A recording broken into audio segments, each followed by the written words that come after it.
Bruce, once you start that song, you can't stop until you get to the da-da-da-da-da at the end. This episode of Getting Tabled is brought to you by Valhalla Hobby. Use code TABLE to get 5% off your first order of $100. ValhallaHobby.com. Please consider becoming a patron, supporting us. Brought to you by some guys on the internet. This is Getting Tabled. With your hosts, Jason the Bruce, You guy! George the Yang, I hope you are all entertained by my inaptitude. Jason aka Major Socks. We've been doing this and talking about various stuff. One of the stuff. Now sit back, relax, and get tabled.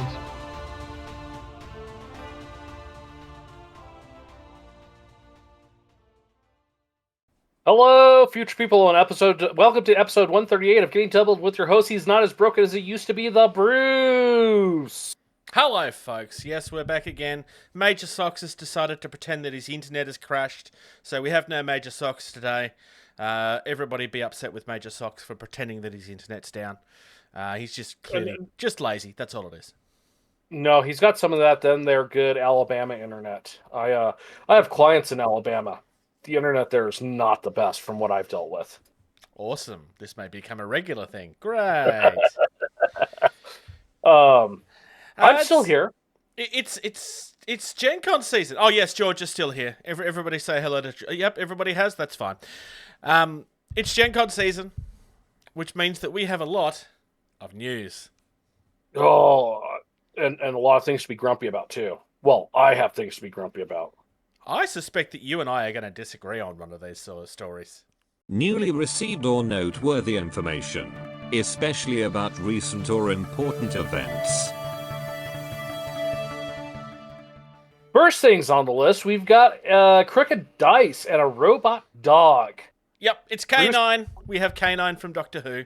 I mean, no, it's not. Okay. It's totally just a random robot dog. I don't know why you would suggest that, George. How could you dare suggest that they would break international copyright law?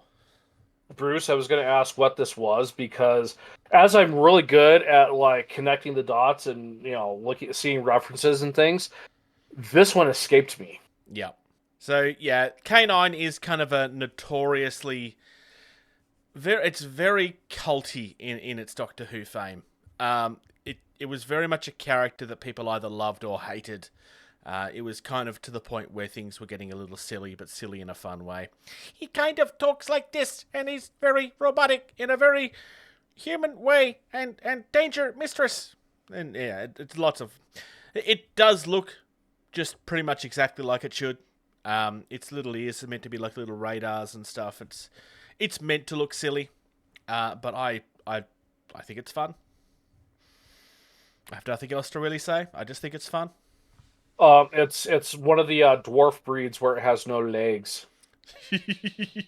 No, it has wheels instead. I like the fact that the actual chassis has what is very clearly supposed to be pretend legs as part of its shell in its corners decorations there. Mm-hmm. Yeah. The next one we have is the Fugitive Fleet Command, which is not Battlestar Galactica. No, it's definitely not Battlestar Galactica. I had assumed that that's what this was supposed to be, but as someone that's not seen either versions of Battlestar Galactica, I wasn't 100% sure.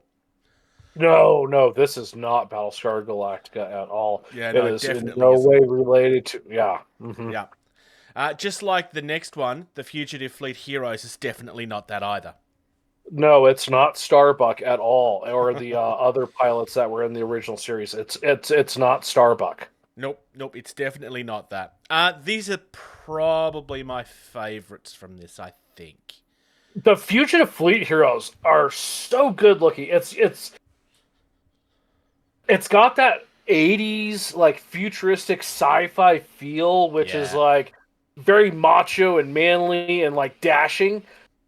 That still works. Like it really, really does. You could put that in an episode of Star Trek right now, like modern, Strange New World with Anson Mount. Yep. You could put someone like dressed like that in that series, and it would look perfect still. You could also paint these up in different colors to pretty much have this represent anything else. Like, these could easily be humans from the Transformers franchise. Just paint them all in white with a couple of blue accents on the shoulders. Yeah, but you know, the knee-high leather boots, the flight suit with the leather jacket, it's never going to go out of style. Like, no, it just works really well. Yeah, it's so good. Up next, everything else tonight is going to look like crap compared to these, in my opinion. Well, the Node agents work, but only for a very specific franchise, which is definitely not the Matrix. It's definitely not the Matrix. I don't know why you would suggest that. It's not the Matrix at all. Yep. I love the fact that we have Agent Smith. I mean, we don't have Agent Smith. What are you talking about?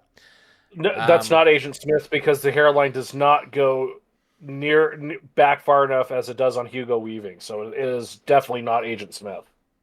Good. I'm glad we can agree.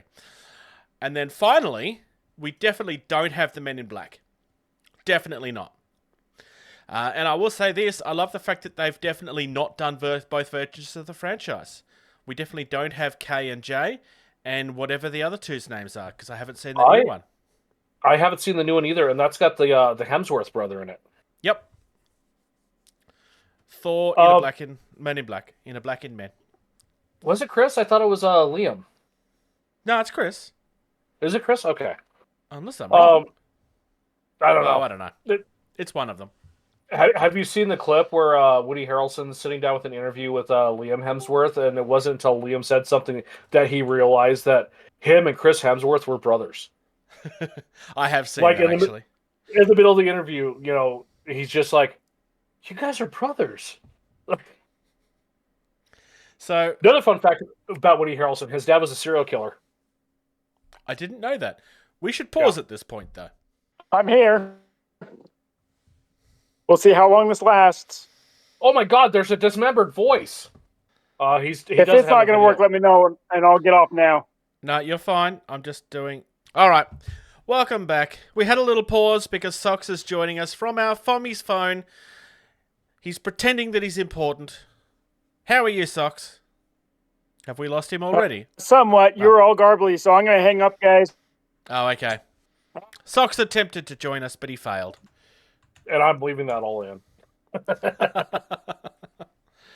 I think these are fun. These aren't strictly GenCon news. These were actually previewed beforehand. Crooked Dice don't really make a huge deal of GenCon as far as I've seen. But I thought these were too fun not to include, personally. Well, you've got lovely Men in Black stuff, which, honestly, I mean, I know, like, Crooked Dice is supposed to be this, like, you make your own pulpy type TV show, and then play out every episode.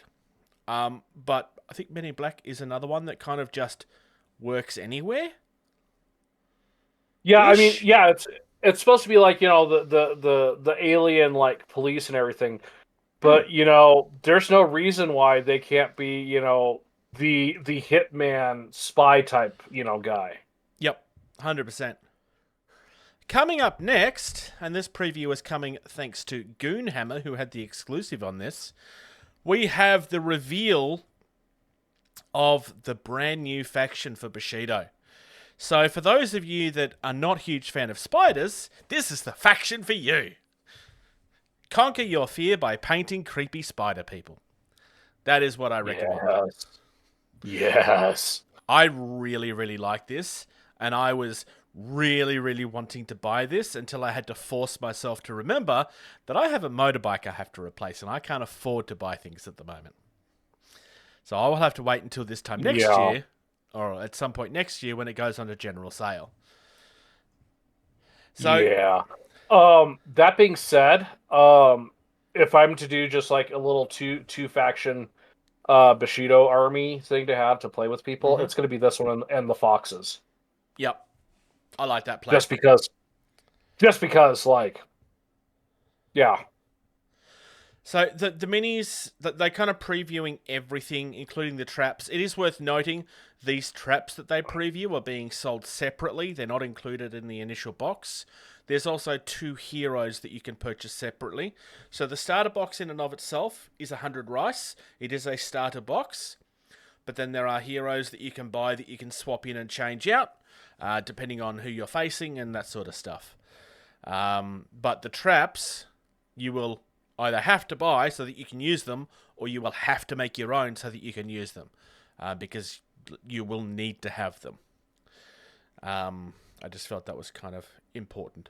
So I'm not going to go through everything on this. The link will be in the show notes. I just kind of wanted to scroll through, show everybody what we're looking at, and then once I get to the bottom, I'm going to turn around to George. I'm giving George a chance to actually look, because I want George to tell me what his favourite is. I don't care if it's one of the actual minis themselves, or whether it's a piece of artwork that's been shown off. I just want to know what your favourite is. Because I think my favourite's probably a piece of artwork. So, Craig, the very spider-looking one where it has the spider butt and he's down on all fours, spitting the black ichor.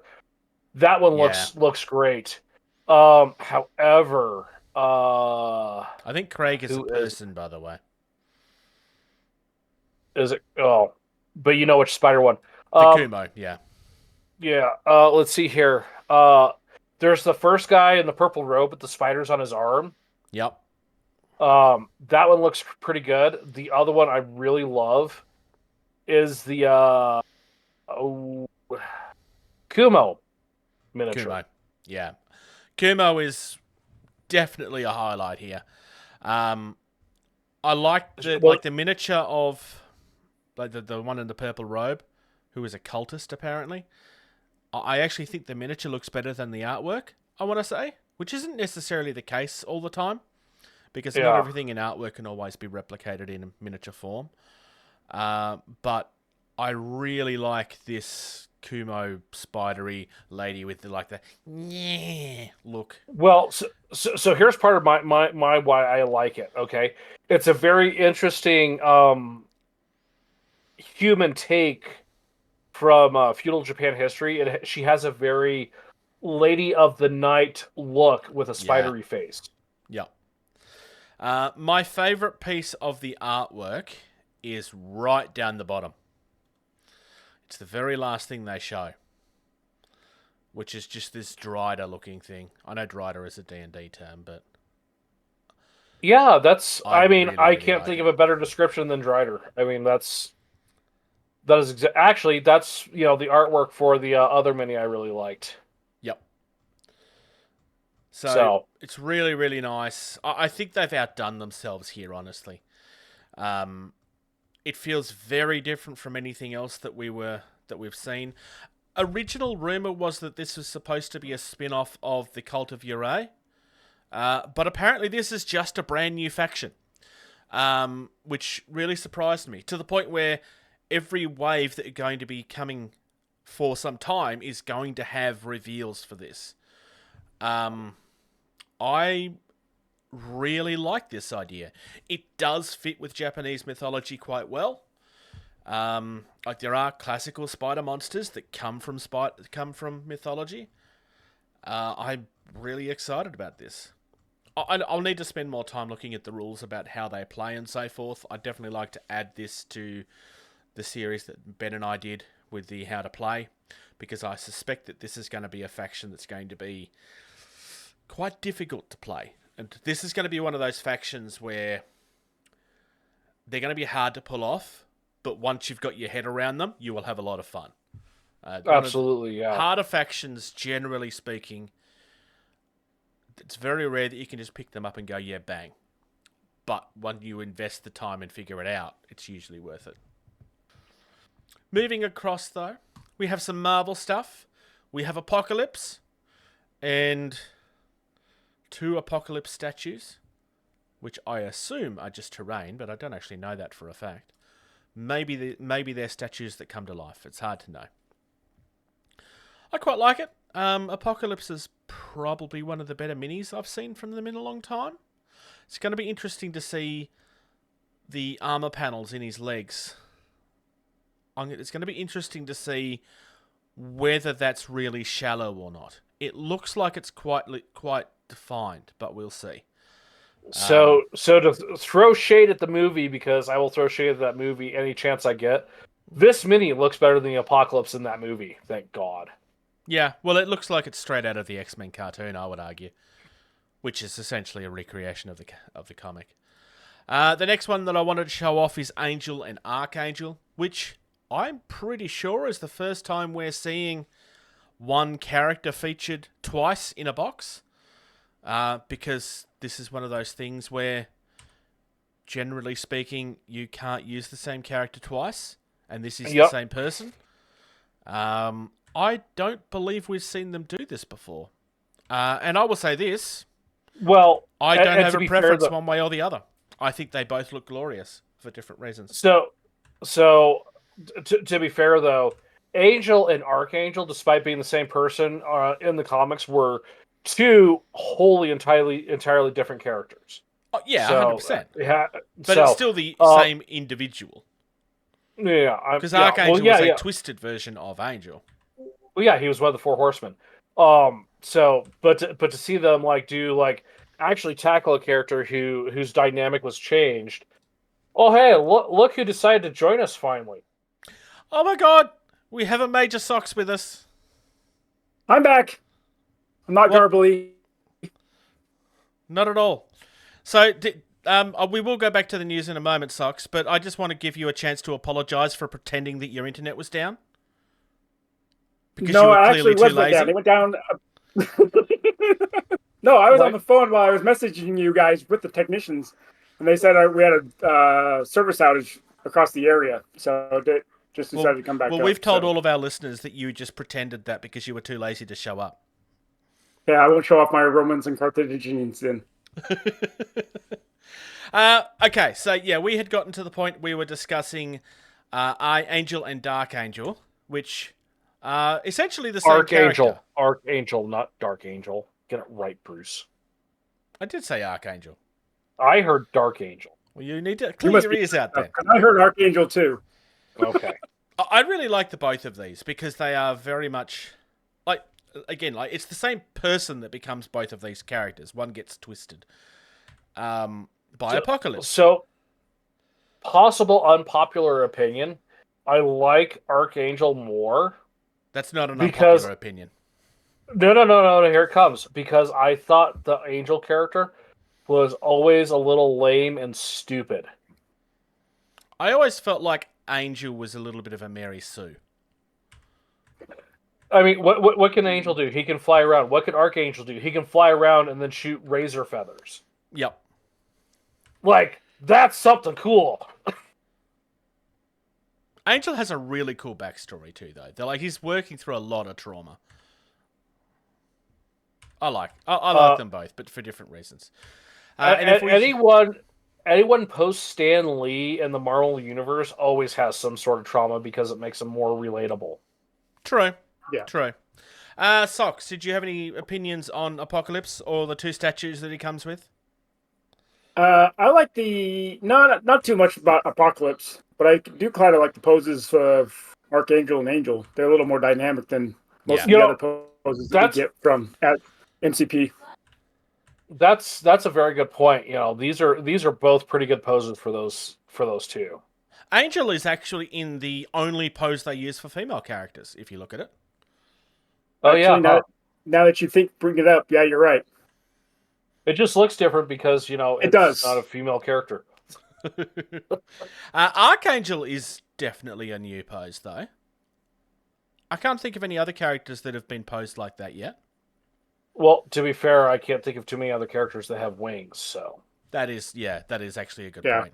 Or at least of what they've released so far. In saying that, we also haven't covered everything they've released. I don't always talk about it. So if I'm wrong, get in the comments.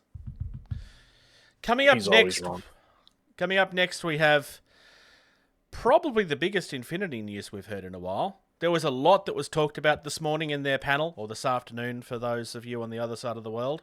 But the biggest thing in my eyes is the fact that we have a new edition coming in October. N5 is coming in October. Interesting. Quite a few things that are coming with new editions this year. We have exclusives to talk about later.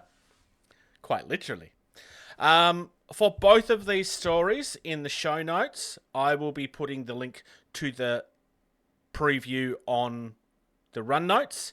So I would recommend watching both of them, especially if you're a fan of Corvus Belli. So we have the Infinity one. Like I said, there's a lot more in here, but I just thought that the N5 was probably the big story here. The other one, of course, was the Warcrow. They are both separate videos. I like the fact that they're treating them separately. So, like, you get all of your Infinity stuff for the people that want Infinity, and then the Warcrow stuff separately for the people that want Warcrow. And you don't have to sit through one to find news for the other. I like that they're doing that. It's very unique in the industry, I want to say. I can't think of anybody else that's doing that. Games Workshop certainly doesn't. Yeah. I mean, they may have videos occasionally where they'll focus on something, but it's usually with everything else still. The more and more I look at this, the more and more of those Warcrow minis just I want Warcrow so call much. to me. If I wasn't I've said this twice now. If I wasn't saving for a motorbike, I would have already bought this. Well, because I want it. If I had a store to go to, I'd try to introduce this game. So True. So Warcrow. I'm going to kind of cover more of the Warcrow stuff than I did of the Infinity stuff, just because I feel that this is the more interesting story here. So they previewed a few things. They did preview what's coming up. You'll see a screenshot here. So we have Bulwark's Tundra Marauders, which by the sound of it, I believe is meant to be for the Northern Tribes faction. Officers Pack, I believe, is for the other faction. And then there's Aggressor's Battle Scarred, which again, I think... They haven't said this outright. This is me making assumptions. I believe that that's also meant to be for the human faction, because clearly the Orc Hunters down the bottom here is meant to be for, the Orc Northern Tribes. And then we have some Ice Archers to give us some range to the humans. And then a Supports Pack, which is very vague. All of these are actually described when she's discussing them. Except for Awesome and Awesome, because she doesn't talk about those yet. Over the next few months, however, so the very next release we have is Beyond Winds of the North, which we do have a screenshot of what that will be. I like some of those minis, especially that one with the big, huge battle axe and that clear plastic cloak.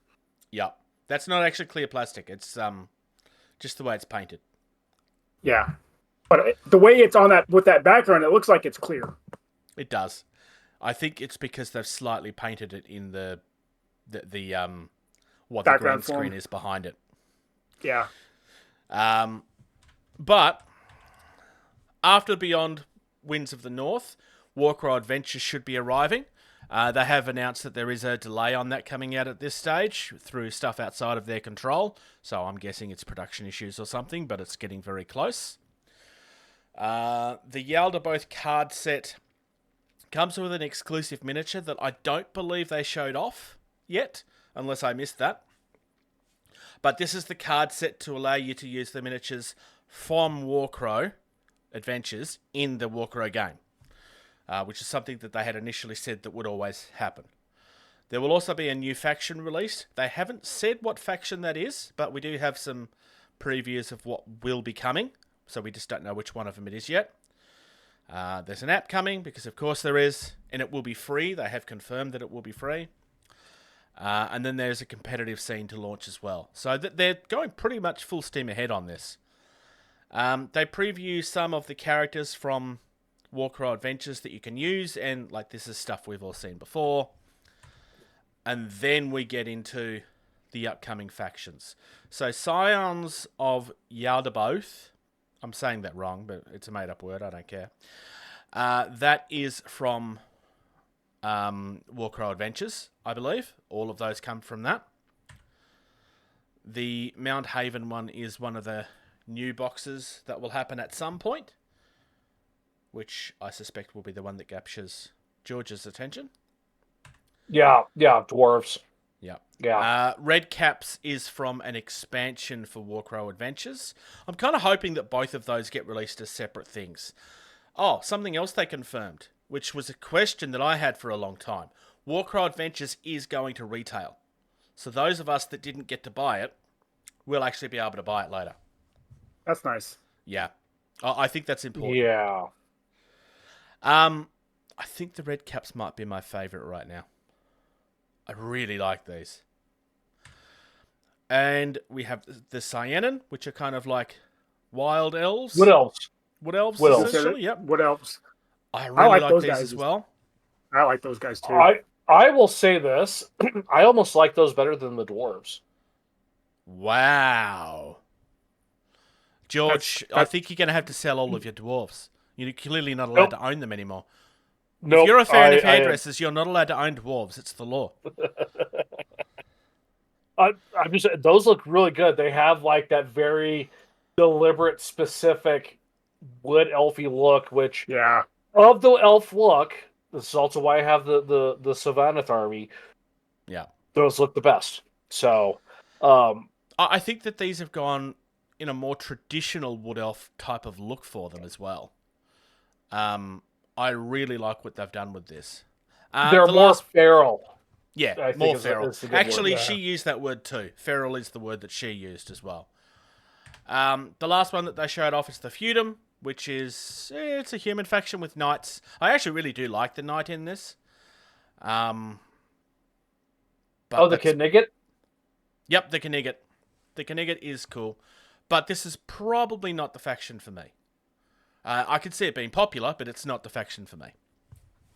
I think that's it. Yep, that's it. So all of these are my screenshots, but they're all taken from that video. The link in the show note will be to the video. Bless you.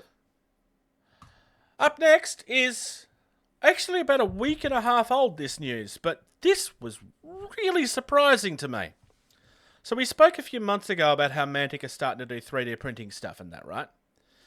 Yep. They have just fully released Dead Zone as a 3D printable game now. And I'm all here for this. I mean, this is phenomenal value. $95 essentially gets you everything you could ever possibly want. 145 STLs, all of the unlocks. It's $95 for everything. Can I point Including out this- something? Yep. Can I point out something very important? Yes. If you scroll down, they're using the name Strike Teams. So, Louis, that means you can't use that anymore. You just got to go with Drop Squad. Oh no, Louis, you're just going to have to go with Drop Squad now. But of course, that's what the game's always been called. It's never been called Strike Team Commander. That's just a typing error. Very much so. Yes. And we have people in the company that agree with us. I don't know if I've actually ever said who that was. I'm going to keep it to myself, though. I like the fact that the terrain is part of this. For those that need to hear me say this out loud, I'm going to just say this right now. Don't print this terrain on resin printers. It won't work on resin printers. It'll be too brittle. You'll also have trouble with it actually coming out right. You will need to print that on FDM printers. I'm just going to say that now. It won't work. If you have the ability to get things flat like that to print on resin printers without it shattering when you try to put them together, all the world to you, but I just don't think it's going to work. Yeah, I mean, well, I look at it this way too. Like, use your super expensive, 14K, whatever the resolution is, Yeah. for the minis, because that's what you're gonna, the focus and whatnot, right? But Yeah. for the terrain, FDM.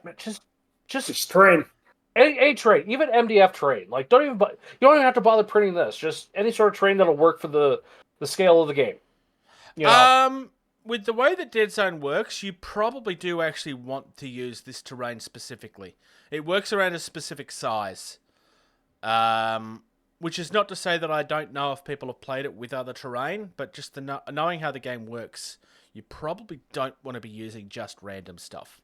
Yeah, for sure. It kind of all works on cubes quite deliberately. No, but what I'm saying is, like, you don't even have to bother. Like, you could probably hunt around and find the right scale MDF terrain. Yep. Like, you don't use your super good printer for that. Just use whatever. Yeah. So I have nothing negative to say about this. I think they've done...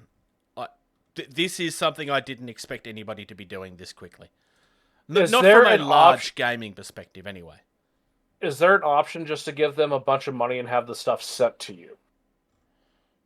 Yes, you buy it from the Mantic store or from your local retailer. It's already available as like a regular... You would have to buy the regular version of the game, essentially. That was my question, because if this was the only option of STLs, like... No. This is a game that already exists. Gotcha. And has existed for a long time. Okay.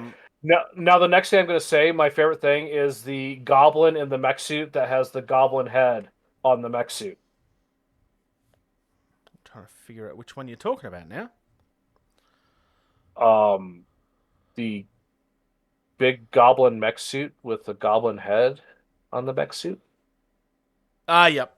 I see it. Gritter. No? If you scroll down, there's a colored artwork or painted, pro-painted minis of all of them, and it's very obvious which one he is because. Yes. Oh, yeah. Okay. Yep. I see. I think you're talking about the one with the dog. No. Yep. I see what the one you mean.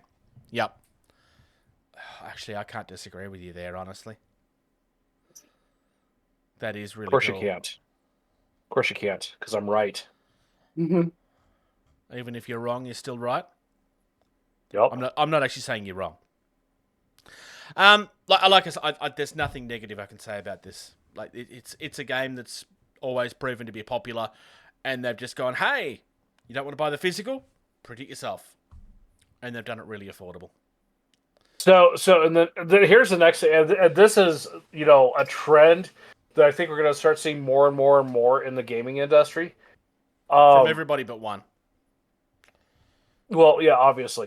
But even here's an example too. Bruce, let's play Dropfleet Commander, virtually, like we tried to do with Nigel a couple times. Yeah. Oh wait, you don't have a Shaltari fleet. Oh wait, I don't have whatever you've got. Scourge. Oh, but hey, this game, if we both have it and both have the STLs, guess what? Hey, Bruce, I'm going to play as this. You'd be like, all right, give me a couple days. I'll print the stuff out so I have your stuff for the table too. Like True. that's a very extreme, small case scenario. There would also be a much easier way to do that today. Though that would require us to learn how to use Tabletop Simulator. I mean, yes and no. I've tried a couple of times. I keep on giving up on it. It's not meant to be that difficult, but I just it depends on the game. It really depends on the game. Some games are easier to try use than others because I've used it off and on. But something like this, like a minis game where it's just like, I'm going to move this guy forward 2 inches and you can see my screen, I'm moving him forward, and then you can just mimic the move on your side. Yeah. And it's done. It's super easy. Like I said, that's a very small case scenario where, whatnot. Socks, here's another case for you. You're deploying. You're going to take some stuff, and do demo days or whatever. Well, and here's the thing too. Well, I was going to say, here's the thing. You can't just do it with a couple buddies because I don't foresee too many majors having the same hobbies you do. Nope. But some non-NCOs and NCOs might. The problem is an 05 hanging out with a bunch of, 04 hanging out with a bunch of E4s and E5s.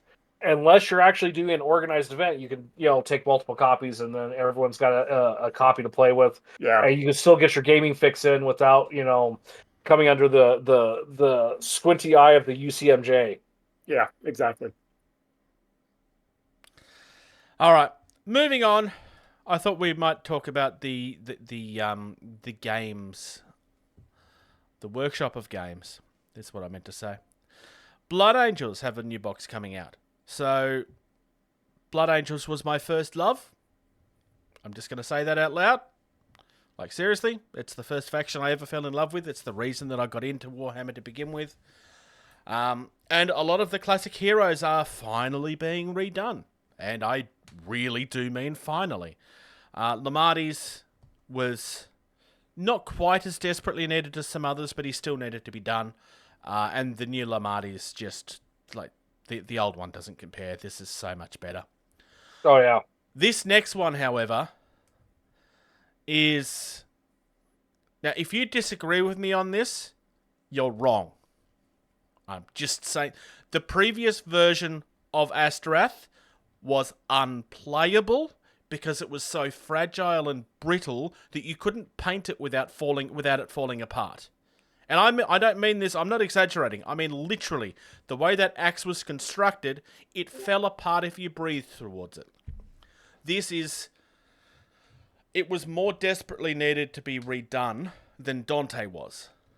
I was really happy that Dante got redone, but Asterath was the mini that didn't work. Unless you were lucky enough to have one of the metal ones. It didn't work in resin, I should say. Yeah, I just looked at the image of the old one. Oh my god, that thing looks it looks terrible too. Yeah, I mean it's aged. That's why. There's a lot of things that have aged poorly. We also get some new Death Company, which obviously, yay, we love Death Company. Some upgrade sprues, and then it's finally happening. We're getting the Blood Angel equivalent of the new Dreadnought. So they're not taking it away entirely. We are just going to get a new version, which is the same as the old. I'm kind of hoping that we get a version that you can build all three ways still. I would love to see the Librarian Dreadnought remain, because it was really a cool version of the Dreadnought.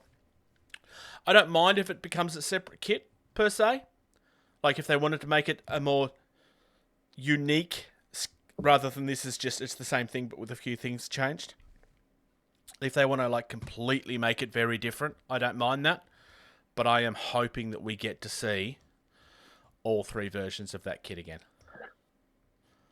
Now, I'm going to throw this out here, too. And look at the old mini. They did it there, too, so they're just carrying over, but I want to see them do something different than the Vlad the Impaler from Dracula for the armor. Yeah, no, I can see that. Yeah. I mean, it looks great, but with those wings, you could do something different and like make it your own instead of like, the obvious, hey, this is Gary Oldman's armor from that Dracula movie. I could see, honestly, yeah, I could see that. Sox is sitting there clearly with very strong opinions on all of this. Oh yeah, his eyes are glazed over. Now, the next thing I will say is they're using the good jump pack for him, though. Yes. Yep. I think the single jet jump pack is far superior aesthetically looking than the dual jet one. And it's very Blood Angels too. Mm-hmm. I really like what they've done with this. Price. I mean, I'm not buying into a second army. I haven't even finished my Kroot yet. But the Blood Angels are a faction that's always been loved, and it's kind of just been there and only vaguely paid attention to. Oh, and I also want to say the artwork on the front of the book is now the third time they've used this picture. That Blood Angels book, not the limited edition one, the regular one they're showing down the bottom, that's the third time they've used that image. Do you know why? Unacceptable. Do you know why? Because it's so they can get people to buy more of the limited edition one. Fair.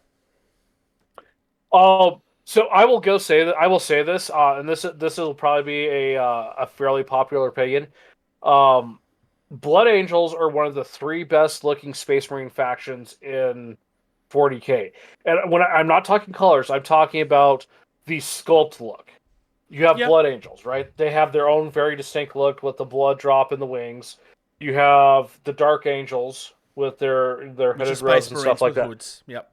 And then you have your Space Marines, which are the very Norse Viking looking. Everything else looks the same with a different paint job, except for those three factions. Yep.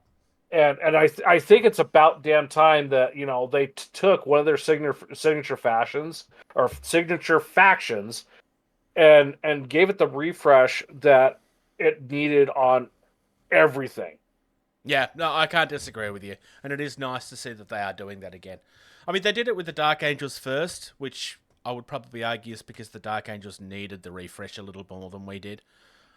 Well, and the other reason why they did it first with the Dark Angels is because they were doing the Primarch, which was a big seller. So if you watch the Primarch and don't do anything else, that's why I think the Wolves are being left till last, because his will be well, next. Well, and to be fair too, a lot of the Wolf stuff, a lot of it already looks good. Yeah, like because there's a lot of the very faction specific stuff, like the Wolf Riders, the Fresian Wolves, and the Wolfen, the Dreadnoughts, not the Redemptor, but the original one. Like it still looks good. That being said, I would love to see a Redemptor Bjorn. Oh. I would be very surprised if that isn't done next. For a few reasons. With a Lehman Russ Primarch mini. Well, the Lehman Russ Primarch needs to be happening, right? I mean, that needs to be the next Primarch that's happening. So, this has been a while. I want to say it was 5 or 6 years ago when I was really, like, deep diving. It got accidentally leaked, and it was just, like, a verbal thing of it's been designed. True. Not actually like it's not in a format that it's like ready to show off. Like they said, it had been designed. Yeah. Which means next step we had heard that about the Lion years before they showed it off as well. Exactly. So from what I understand, they were all done the same time that Reboot was done. Mm-hmm. I mean, not identically at the same time, but they were all done around the same time because they planned all of this that far in advance. I mean, that doesn't mean that they haven't changed them since, potentially. Like they could decide, oh, no, I don't like this anymore, redesign it. I doubt that because they wouldn't have approved it if that was going to happen. But the only thing I can say is the 40K version of Lehman Russ needs to have a magnificent beard. None of this clean-shaven BS. Yeah, I agree. I want to move on to some TT new miniatures. Combat? Yep. Who are them? Sorry? Where have you been? They're this company that we like. This company that my son decided to build all my Shaltari ships, and now he's playing Shaltari thanks to you, George. If you'd like, I could sit down and give him some pointers and tips. I already gave him all your pointers. And he's liking them. Is he stomping you thoroughly now? We haven't played a game yet because he's just slowly building this stuff out. But yeah, we'll probably be playing a game here soon. So is he building the stuff from your original Kickstarter, or if you went out and bought stuff? Nope, my original Kickstarter that I still had sitting in the box. He decided to pull it out. I gave one son the Shaltari and the other son the Scourge. So. Nice. One of your sons gets the right choice. The other one gets to have no friends. Neither of them do. Neither of them do. One of them got Scourge, which is the right choice, and the other one never gets to have any friends because they picked Shaltari. Anyways, we got some new stuff from TT Combat. Friends are overrated. There's quite a few things from TT Combat to talk about. Yes, I will be talking about that news article that released yesterday. I think we all have opinions about this, and I'm just going to say this right now. I think that George and I are going to disagree on it. But we'll come back to it in a minute. So, we have a few things.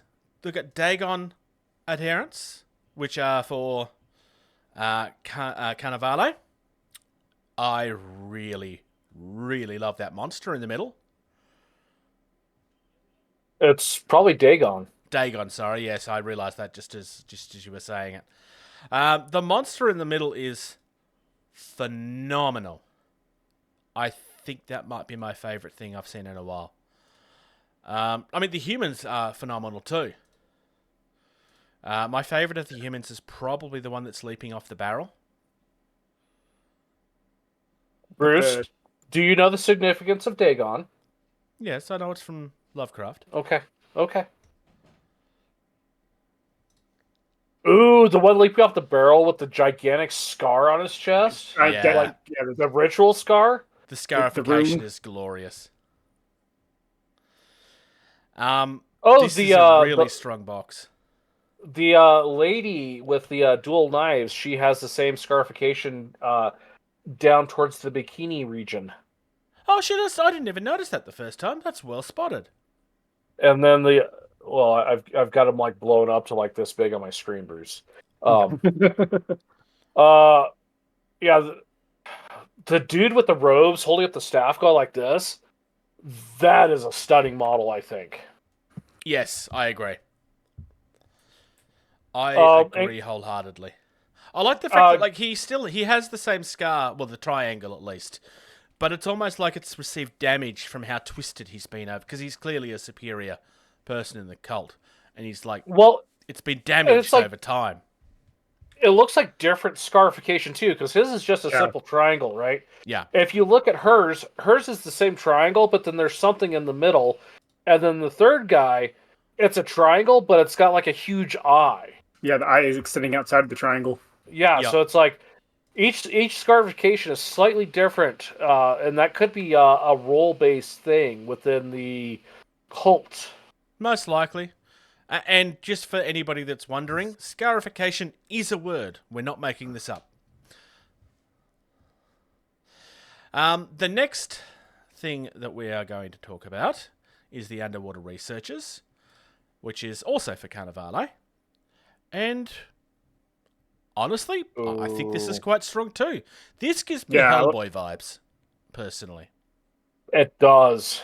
The one on the bottom right, the blue skin one, that screams Abe Sapien. I think it's probably accidental, just because it's very steampunky. But it's just also the siren half dolphin mermaid thing is quite cool.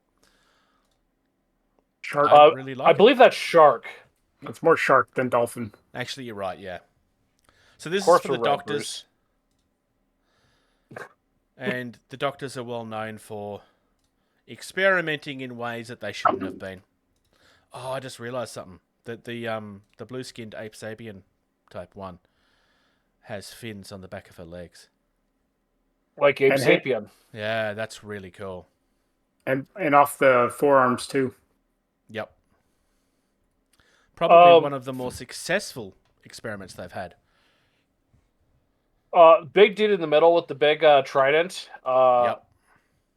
By far the best looking one. Just that big, full of armor. Breathing apparatus he's got. I'm going to call him Big Daddy. Definitely not referring to a particular game at all. Yeah. It's not quite, but yeah, good throwback to that. Yeah. And then for Rumble Slam, we have All Egypt Rejects, which is a new tag team. We have Emotep, and I'm trying to find, and Angst Su. Angst Su Namun.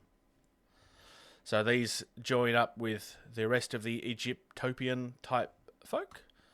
I think I prefer the lady personally. I mean, I do quite like Amun, Amatop rather.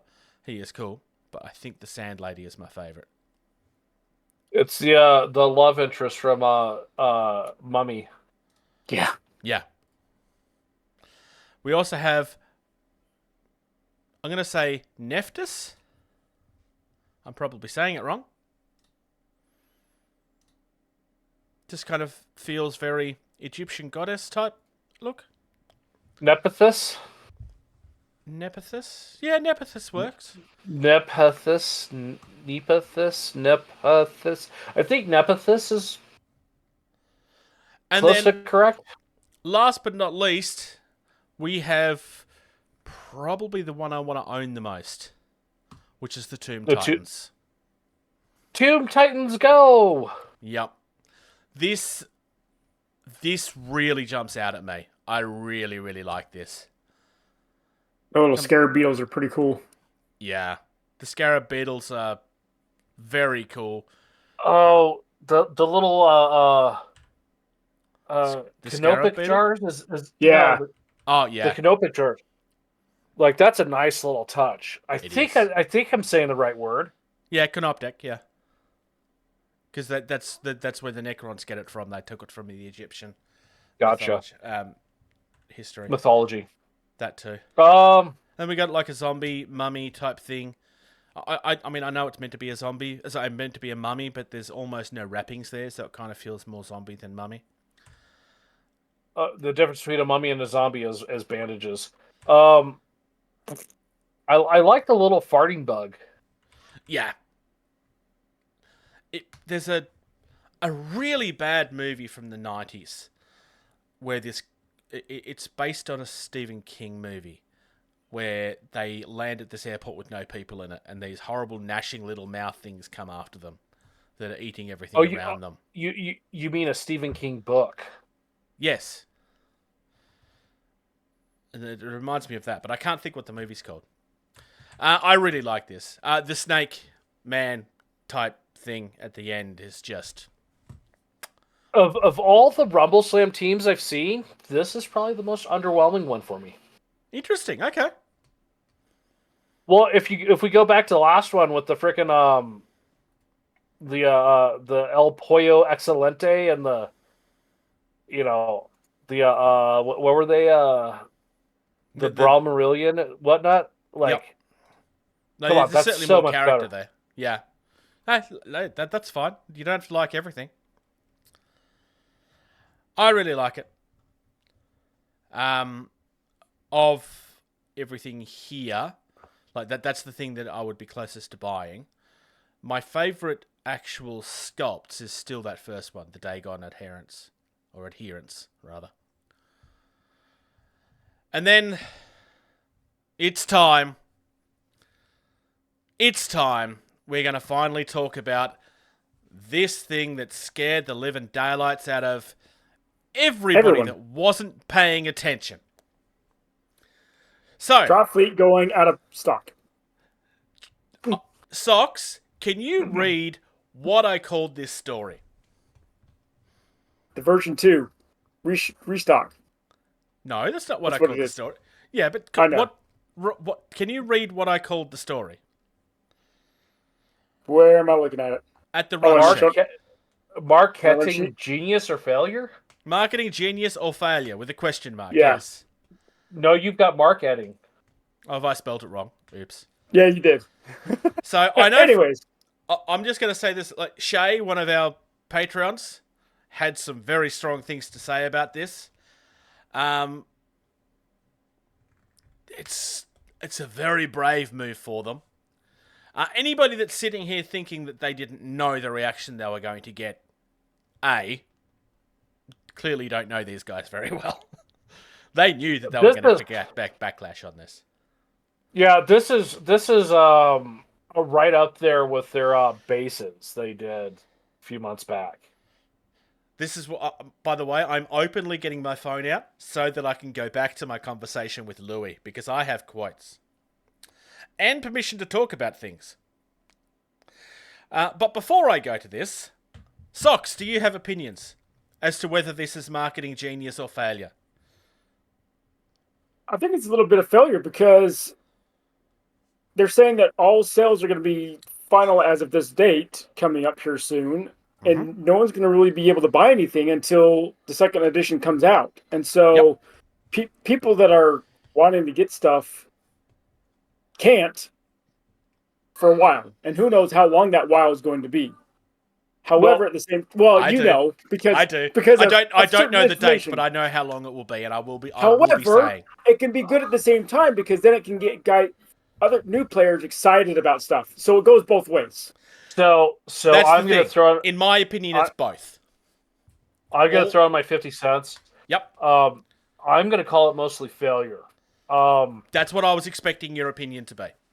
So here's why. One, people who don't read, the number is higher than you think. They're going to be like, oh, the game's dead. Yeah. Okay, well, I'm just going to go sell my stuff or whatever. But two, here's the part that grumps and irks me, right? Because I've got, I don't have a small fleet. I don't have any of the monitors or any of the new stuff, and I have a huge fleet, and it's, the newest thing I got is the Dreadnought. It's like all the original stuff, right? Here's the line. whilst some products may be available in the new format, others will not return.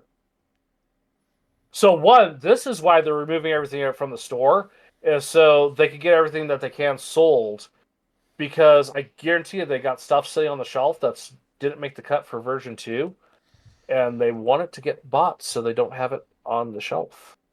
And that grumps me a lot. So, here's the thing. It's, in my opinion, this is both. Because yes, there's been serious parts of this that's backfired. And anytime a company does this, there's always going to be the part of people out there that's going to go, hang on, that's not fair. You're just creating FOMO and stuff. However, there's been a few things that's been revealed way prior to this that already answers most of those doubts. So, for example, we know for a fact that we are getting plastic monitors. Mm-hmm. Which is why the resin monitors will be going away. Mm-hmm. I also know for a fact that there are light frigates that are coming as well. Which means the resin ones will be going away.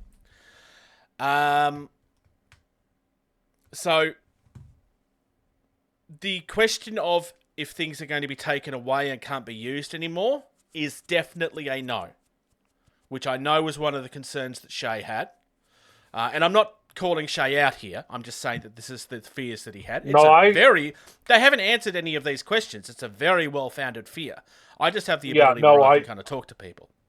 I agree with Shay on that. Like, you know, I'm fairly confident that, like, you know, I don't have useless ships, so to speak, in my fleet. You know, I've got a couple. I don't have fear of them, you know, disappearing from the next edition. Yep. But that's what just they me and should my have faction. done was at least hint at, but watch this space, there's more. That's where the failure is. They should have, like, for those of us that are paying close attention, ignore the fact that I get to talk to Louis occasionally, because that's not my point here. For those of us that have the ability to have already seen where this was coming from, we can kind of read between the lines and realize, oh, things are going to take away because they're being replaced by something that's better.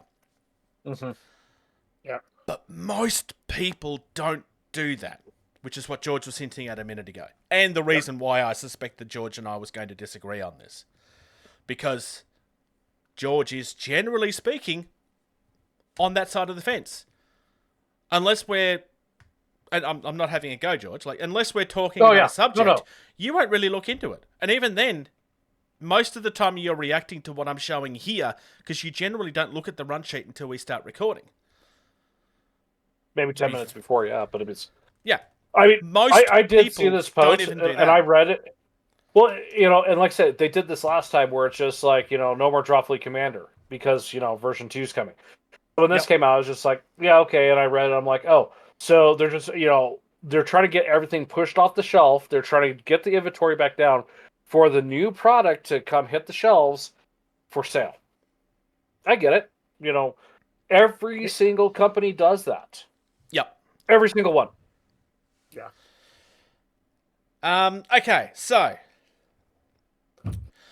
they knew from the outset before they put this out, that they were probably up for at least 2 or 3 weeks of negative press as a result of this. They knew that for a fact going into it. And they've still done it because they believe it's worth it for the outright. And whilst they know that some people will have, basically what we said, some people will have been paying attention and have known why this is happening, and they knew other people wouldn't. There is new plastics. I can tell you, I have permission to say this from the owner of the company, TT Combat people that are pointing their fingers at me. The new edition of Dropfleet Commander will be coming in 2 months' time. I do not have a date, but it's 2 months away.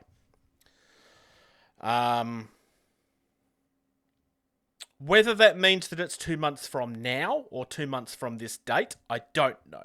I assume he means from when he was talking to me, but I don't know that for a fact. Because by rights, he could mean both. I can also say that there's been a lot of talk about plastic tooling because it is very expensive. And depending on how sales go, we may be getting more than we expect. They have invested in over 20 plastic sprues. That's nice. Hang on. And that's beyond what TT Combat already had from Hawk War Games, right? We've already invested in over 20 plastic sprues since we started the Switch in February last year. Okay, so this is in This is addition all new to stuff. Okay, so we're still going to see. This is not including all the sprues for frigates and cruisers for the original 4 factions. Okay, Yep. that is impressive, That is. and especially the way Dave designed the game and the sprues of here's a sprue you can build. What? 3 One of cruisers. several things, yeah. Yeah, whatever. One cruiser hull would be on one sprue, but you could build multiple types of cruisers out of that one sprue. Right, but I'm just counting on my fingers here for Sheltari. So there's 3 different types of cruisers, 3 heavy cruisers, 2 light cruisers, and the mothership. So there is 9 ships on one sprue. Yeah. You could only build one ship on that sprue, but there was 9 ships. You get the parts, yeah. That made it very feasible. We did this one design. Here's 9 different ships. That makes it very feasible to when Hawk War Games was a very small company to do the plastic spruing like that. Yeah. And then with the destroyer, the frigates, they had multiple hull sections and be able to make 2 frigates out of one sprue, but then like 5 or 6 different versions of a frigate. So I think it was 4 frigates per faction, and you might could be right. build 2 of each frigate from one sprue. Yeah. Now, keep in mind, we don't know necessarily that that's how all of the new ones will work. We Correct. don't know that. But that was from the initial set-off. We also don't necessarily know if this is going to be an even split or not, because we've got no way of knowing that. Yeah. But a lot of this, not everything will be available, yes, it is creating FOMO so that people buy them, because once the replacements come out, nobody's going to buy the old stuff anymore, because plastic is just so much easier to work with. Yeah. But I like some of the new stuff because I like some of my resin stuff, but I might even buy some of the new plastic molds. depending on what they release, 100%. Exactly. I mean, Yeah. I'm going to want some of it. It's a question, in my case, I'm in a bit of a situation where other stuff is more important right now, including my arm and my physiotherapy, but also public transport. It really sucks, and I don't want to be on it for very long. But there's a lot that's not being said here. Quite deliberately. Yeah. And like I said, I mean, they knew they were going to get backlash on this. They knew that. I mean, they're stupid not to know that. Could they have worded this better? Yes, I fully believe they could have. Yeah. But I also fully believe that they have deliberately not done it.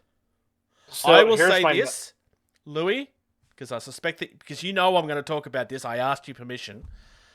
I think you guys need to do some hints about what's coming to help drum out some of that negative press before the actual release of your date. Like when they were teasing Drop Squad Commander, when they were showing it off at the event earlier in the year, they were teasing what they were showing off for weeks. Mm-hmm. They should do that to build up to the announcement of the date of this is coming, with like just little snippets of the sprues and stuff. Yeah. And trying to get people to guess what it is. The other thing I'm curious about too is, if they are going to stick with that very simplistic base design, or if they're going to introduce something new and better to track with. I hope that we get something new and better to track with. I mean, they're doing a whole new edition, so I mean, the way it always looked, to me at least, was that those bases were a temporary solution. Nothing about that screamed that it was their permanent solution. If it was going to be a permanent solution, they would have made a bigger deal about what they were trying to do, whereas they've literally just went, hey, this is what it is at the moment. Yeah, for sure. If there was meant to be more to it than that, they would have made more to it than that, given the feedback that they had. I believe it's just a temporary measure. I have nothing to base that on. This is not something I've heard from Louis, unlike everything else that I just discussed. But if that was going to be their permanent solution, they would have at least tried to convince people that it was an acceptable replacement at this stage. Yeah. And they haven't tried to talk about any of the negative press at all. But, any other thoughts before we move on? I'm just looking forward to seeing what's going to be changed with the rules, especially the combat. Yeah. Ground combat in particular. Yeah, ground combat, yeah, for sure. I have one thing.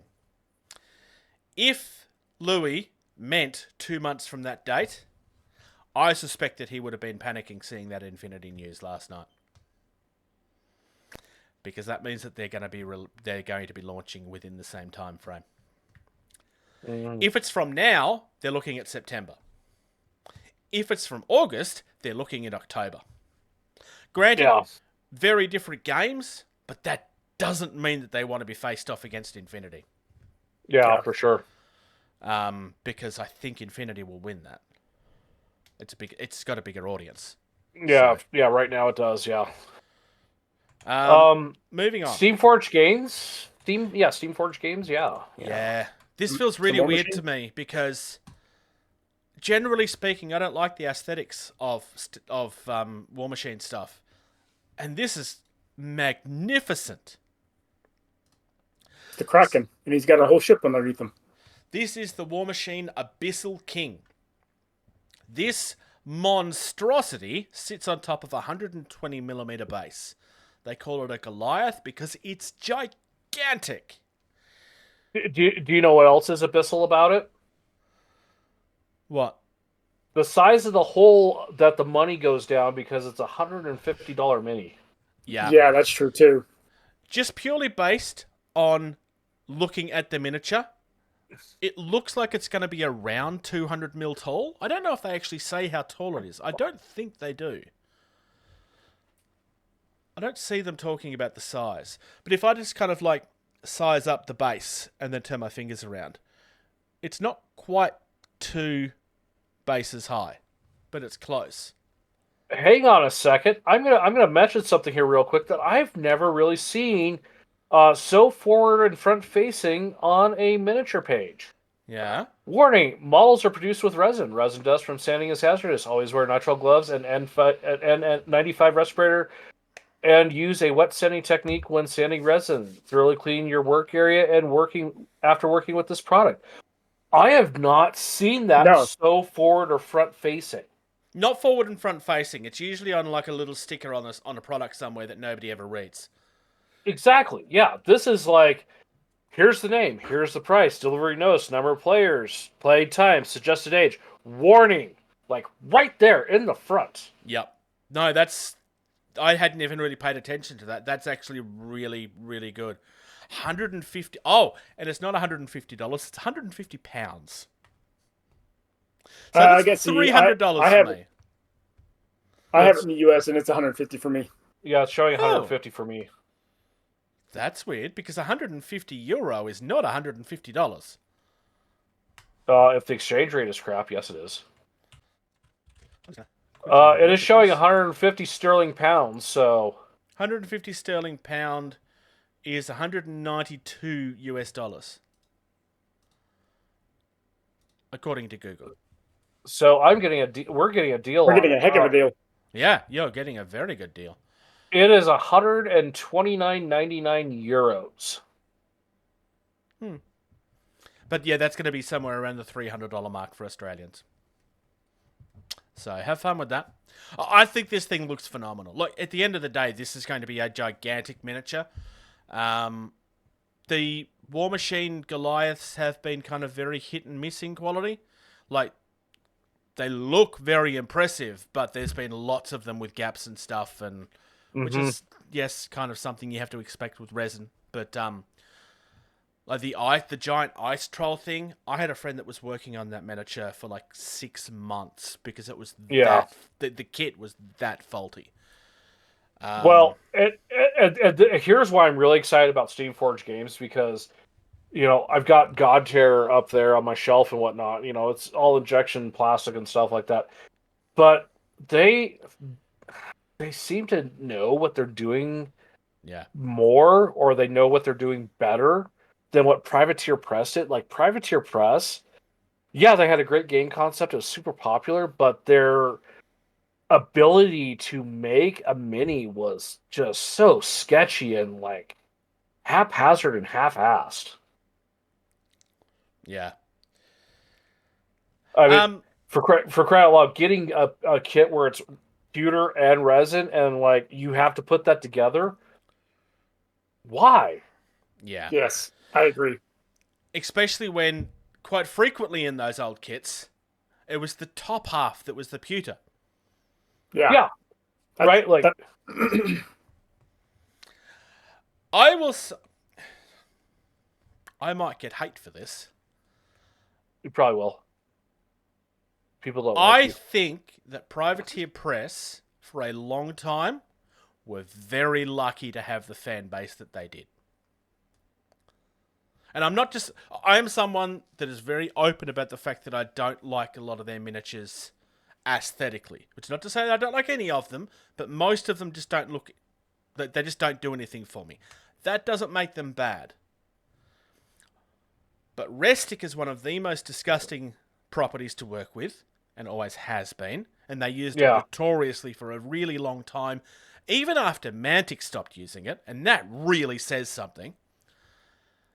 And no other company that I've ever known of was stupid enough to make the top half of their mini weigh at least 2 or 3 times more than the bottom half did.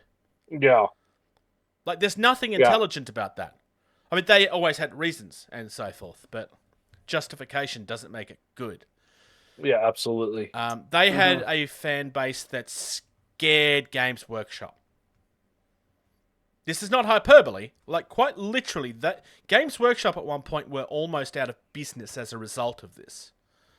So they are very lucky that they did that. I'm gonna go back in time. It was a long time ago. I had my gaming store. Yep. And then after I stopped associating with it, and the new owners did not manage it properly, and it shut down, a new gaming store opened, and it was called Slackers. And I'm friends with one of the owners of that store. And that was right about the time when Privateer Press launched War Machine.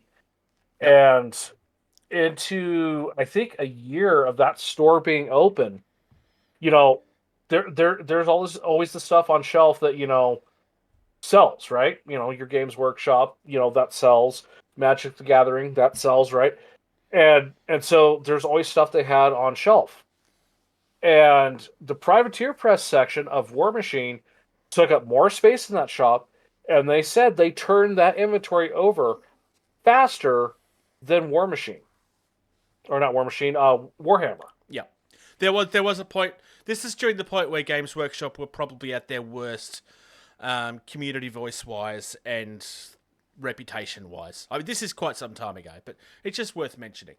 Like, there is several reasons why Steamforged have, like, people are excited for the Steamforged takeover for a reason. And I would even go as far as to say that even the Privateer Press fans are amongst that. Because they'd lost most of their... A lot of people had been very upset for a while. Yeah, when I did play War Machine, like, I thought it was a great game. Yes, it was a steep learning curve, and I got my butt handed to me quite a few times because of the learning curve and the guys I was playing against. They'd been playing a lot longer. Yep. But it was a solid game, but just, all of a sudden, the support for it from the manufacturer just stopped. I think the big thing for War Machine, for me, as someone that never played it, for reasons I've discussed previously, the big thing for me was that it was a game from the outset that was designed to be competitive. It wasn't a game that was for fun that people decided they wanted to have tournaments for. Right, yeah.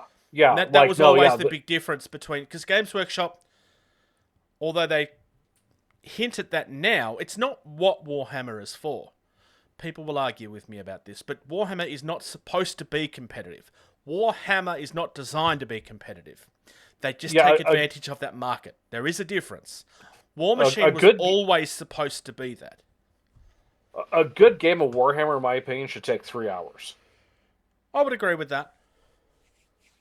So, but yeah, Anyway, we've there's got some off other track. photos from Steamforge games for War Machine. But shall we talk about something that no one is going to expect us to talk about? Yeah, well, nobody will suspect this next story because it's the Spanish Inquisition.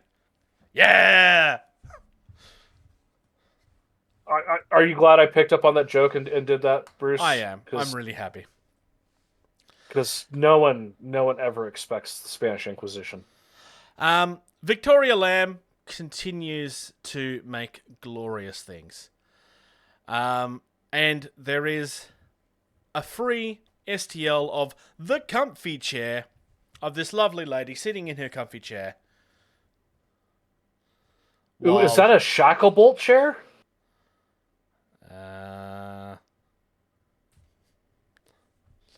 Maybe? It was a British chair.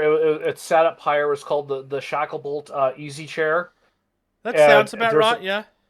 And there's an episode of Top Gear where they took this gross Fiat SUV thing and they put 2 of these chairs in the back because it was easier for older ladies to get in and out of.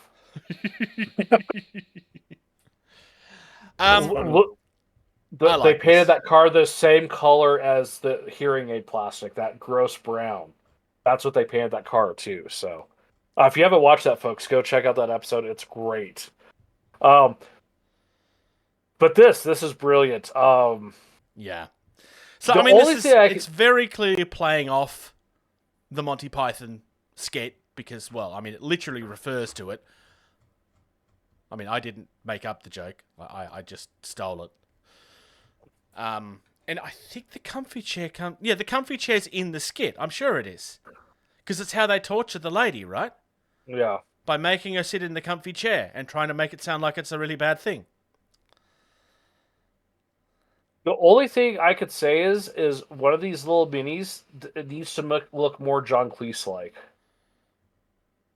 That's fair. I mean, they've also got to avoid copyright and stuff, but... Yeah, but also it's John Cleese. I don't think he'd care if someone made something to look like him because he's that kind of guy where he'd just be honored, probably. Depends, I think, is the answer to that. That's fair. I mean, there's not much to say about this. Like, it's some Spanish Inquisition minis that are leaning into the silliness of the original skit. You get some idea of, like, what it is. You get this really threatening cross-type design where it's bones and they're bound together. You've got the weapons. But then you have people threatening you with pillows. It's just glorious. So it's all kinds of glorious. Here's something I'll throw out there that also you don't see a lot of.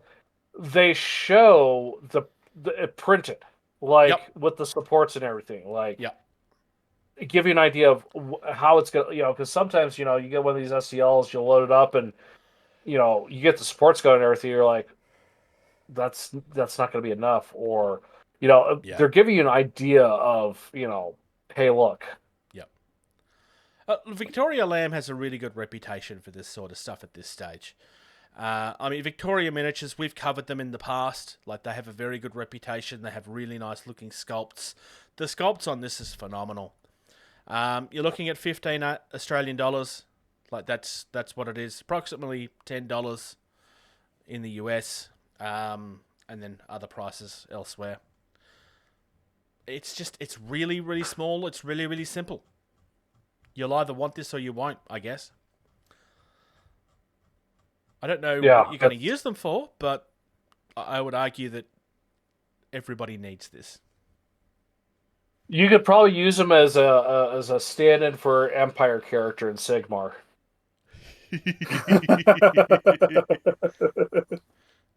You could probably push this as far as 40k. You will have certain 40k players having their skin crawl, though. Well, to be fair, there's always going to be something that will make a 40k player's skin crawl, and they won't be happy about it. I challenge you with this thought. Kill team, the lady in the comfy chair is the captain. The lady in the comfy chair is the most powerful thing on the table. For no reason whatsoever. It's just because it's silly. Yeah, just just have something laying across your lap like a sword or a shotgun or something like that. Yep. So good. That is so good. Cream, glue, prime, paint. Bruce, what have you been up to? Physiotherapy. Yay! I've actually done hobby as of yesterday. For the first time in 3 weeks, I've actually done some hobby. Oh, and I can actually, it was there. I can actually get it up to here now. So it is working. Here's the most important question: can you comfortably scratch your bum? Almost. Good, let's be honest, right? You get an itch there. If you can't reach around comfortably and scratch that, that's miserable. I mean, I have my other hand, so. But, I mean, I'm limited in movement going back this way. So, for an update, last time we were talking, I didn't really know what the problem was. Bruce, Since then, the problem was you got hit by a truck. That's what the problem was. Physically, I've found out what the problem is. I've done my rotator cuff, is what I've done. Ooh, ouch. Which, ironically, the rotator cuff is 4 different muscles, not just the name of one of them. I have done this one and a little bit of the sub, which is underneath. So basically, this and this is the 2 biggest problems that I have, which is pretty much what I knew. I have also started to develop whiplash. Yay! Which is why I was putting deep heat on while we were talking earlier. I love this stuff. This is my new friend, especially now that I'm not allowed to use ibuprofen. I've been told no more anti-inflammatory. Bruce, if you stop headbanging to your music so much, you won't get whiplash. So I've been seeing a physiotherapist. I've been seeing a physio exercise person as well. I've had an ultrasound on my shoulder. I am waiting on an MRI for my neck, which happens on Thursday? I don't remember. At 7:45 in the morning. Which you have to use public transport for. Yeah, so I'll have to be up at 6. I'm really looking forward to this. Yeah, so that's where I am. I have actually finally started to build my gnomes. I'm not going to show them off because this will be for a future video. I will say at this point, the build on these is it's quite frustrating, honestly. I'm not enjoying the build. They're very frustrating to build. The instructions are they're far more vague than they appear to be.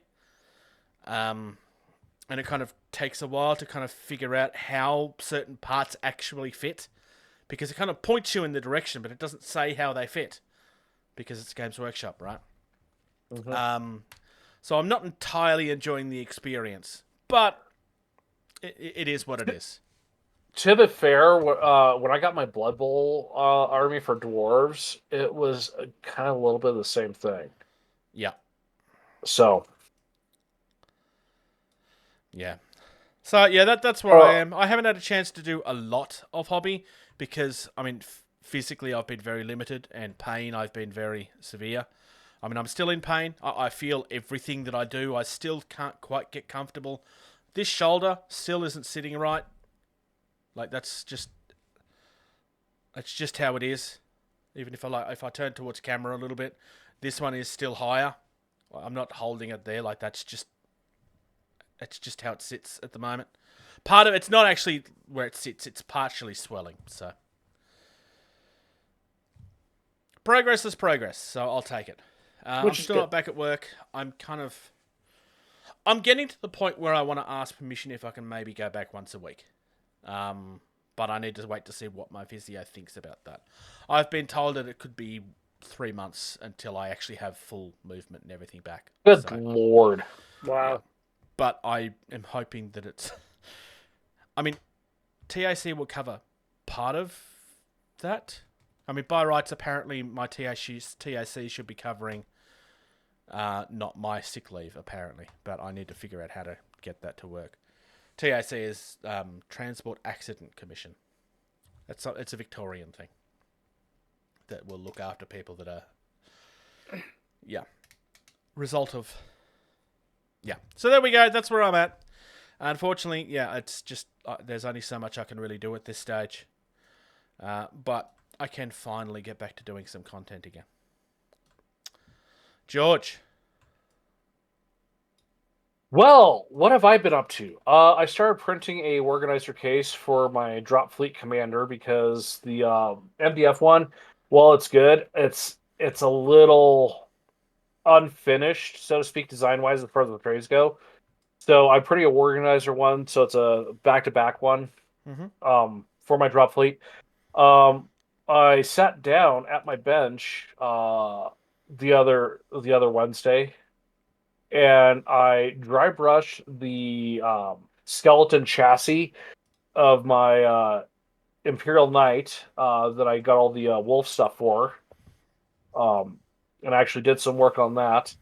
I stripped the paint off of my frigates for Dropfleet Commander to do them in the color shift that I've done all the cruisers in. And I sat Sam down today and helped him paint his Jim Hopper from Stranger Things board game with speed paints. Nice.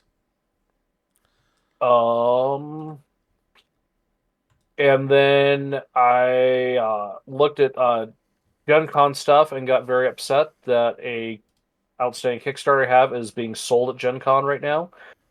And then I sent an email off to Games Workshop because my White Dwarf 40th anniversary figure still has not been shipped to me, and I ordered it in May.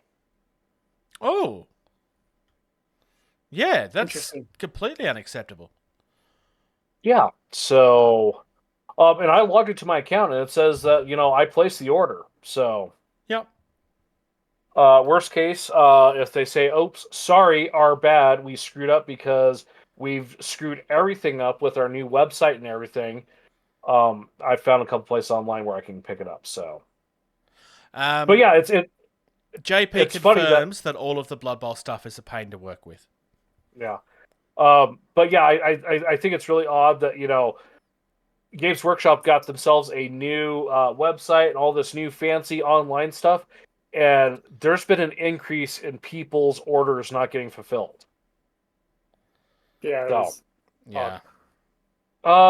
So Socks wasn't here at the beginning, so we don't need to let him talk about all the stuff that he's got right now. Right? I mean, it's not like Socks has got anything recently that he's excited about.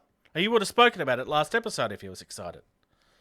Yeah, so or, you I don't guys... know, filmed an unboxing or something that came out on Thursday. I did film an unboxing. I know, I it came out on Thursday. So, all right. Yeah. I got, as you guys saw in my unboxing, I got a huge box a couple weeks ago, actually the Monday after our last recording, actually. And I've been putting some stuff together. If you guys see, actually, if I turn the camera a little bit, we actually had a board set up today. Me and my son played today. Nice. So let me show some stuff off. As you saw on the sprues, the Romans are kind of ingenious in how they put together. I'll show you some Libyans real quick. So this is how some of the Carthaginians are. Hey, Socks, real quick. Yep. It's my son and I. Okay. My son and I. So here's some of the Libyan heavy infantry, and they've got 2 stands per sprue. However, the Romans, this is some heavy infantry here. They've got 3 stands per sprue, and the way they do this is kind of Oreo cookied. Yep. Oh, neat. Yeah, it is kind of neat to be able to squish them on the same size base as everything else. It does got my fit little with the Roman- Romans too, because they were known for being much closer together. Yeah, absolutely. This is my free Roman tower that I had in the box. So this is the same kind of Roman tower that you get in the fort set. So after seeing this, I'm probably going to buy 2 sets of the forts and 2 wall sections and make a big fort for my table eventually. So some Roman cavalry there. I know it's the light's not really helping out right there. There, that works. And then I'm really liking these guys. Why isn't it painted, Socks? Because I'm waiting on Come on, all my Socks. MDF. Back further. All my Stone- MDF. Yep. Some elephants. I'm waiting on my MDF from Hobby Zone to show up. That way I can get That's all interesting. organized. George, I've never heard of people painting with MDF. Have you ever heard of people doing that before? Yeah. No. No, I got my. I just ordered my tray cases and all that stuff, so I can have all my paints laid out. And that way, I'm not having to sort through that clear cabinet back there that I have. Hey, Socks, you know what you should do? What's that? You should go to the hobbyzone.pl website and use their builder and build what you got and everything and how you're going to set it up and then send it to us so we can see. Yeah, so I ordered 3 of the triple. I'm not talking right now. I'm just saying you should do that so you can say, here's what This it's is what going I'm to getting? look like. Yeah. I can do that. Yeah. So that's what I've been up to. So, Nerd. but I do want to get these guys painted here soon. One of the classes actually that I'll be taking for school, I just found out yesterday, is about this Roman time period that the game encompasses. So I'll be kind of learning more about that time period while painting these. So I'm kind of excited about that. Why are they teaching you that? How is that relevant? Just military officer leadership from ancient times. Yeah, no, that makes sense. That makes sense. Yeah. So there we go. If you think it's disgusting that Socks and I have been too lazy to do any painting, let us know. I mean, look, I have an excuse. I mean, I've only had this box for like a month, and most of that time I haven't. And most of the last 3 weeks, I haven't actually had an arm. Whereas Socks has had this since Monday, and very clearly should have had everything painted by now. Yeah, all 3,000 figurines in it. Yes, exactly. They're like this big. Like Exactly. You go like, do once with a brush, and you've got like 5 painted. So yeah, actually, what I'll be doing is I'll be priming them all black, and then I'm gonna do a zenithal white highlight, and then contrast paint most of it. Yep. You're just gonna slap chop it. Batch paint. Yep. Slap Cool. chop it up. That works. Yep. Oh, hang on. We have a comment from JP. Yeah, he said people paint. Nice. All right, let's move on. Talk nerdy to me. Where to get inspiration for paint schemes? Yeah. So, this is something that we were originally going to talk about last episode, right? But we didn't. So, because what did we end up? We ended up talking about something else at the time. Something came up. Yeah, I'm trying to remember. Something did come up. Yeah. Anyways. I was almost going to do that again this week with the Dropfleet stuff, and I was like, nope, I'll just talk about it in the news. I definitely want to do a deep dive in Dropfleet when we get closer, given that it's always been one of our focuses, and I think I'd like to spend an episode on it at some point, but I think we need to wait until we get closer before we can do that. So, painting an army is something that does people's heads in. Now, I'm not necessarily talking here about, I have a box of Blood Angels, I need to paint them to look like Blood Angels. Whilst, yes, you still need to get inspiration from that, but the inspiration for that is kind of obvious. It's literally on the front of the box. It was the open letter from Monolith is what we talked about instead. That's what it was. Yep. Because that was going to drive me nuts if I didn't do that. So, yeah. I mean, to be fair, this was a sock suggestion, I think, wasn't it? Yeah, it was. It was a sock suggestion because certain games like your Star Wars Legion, your Ultramarines, your Blood Angels. It's like there's a very like team that you're presented with. Same with Space Wolves.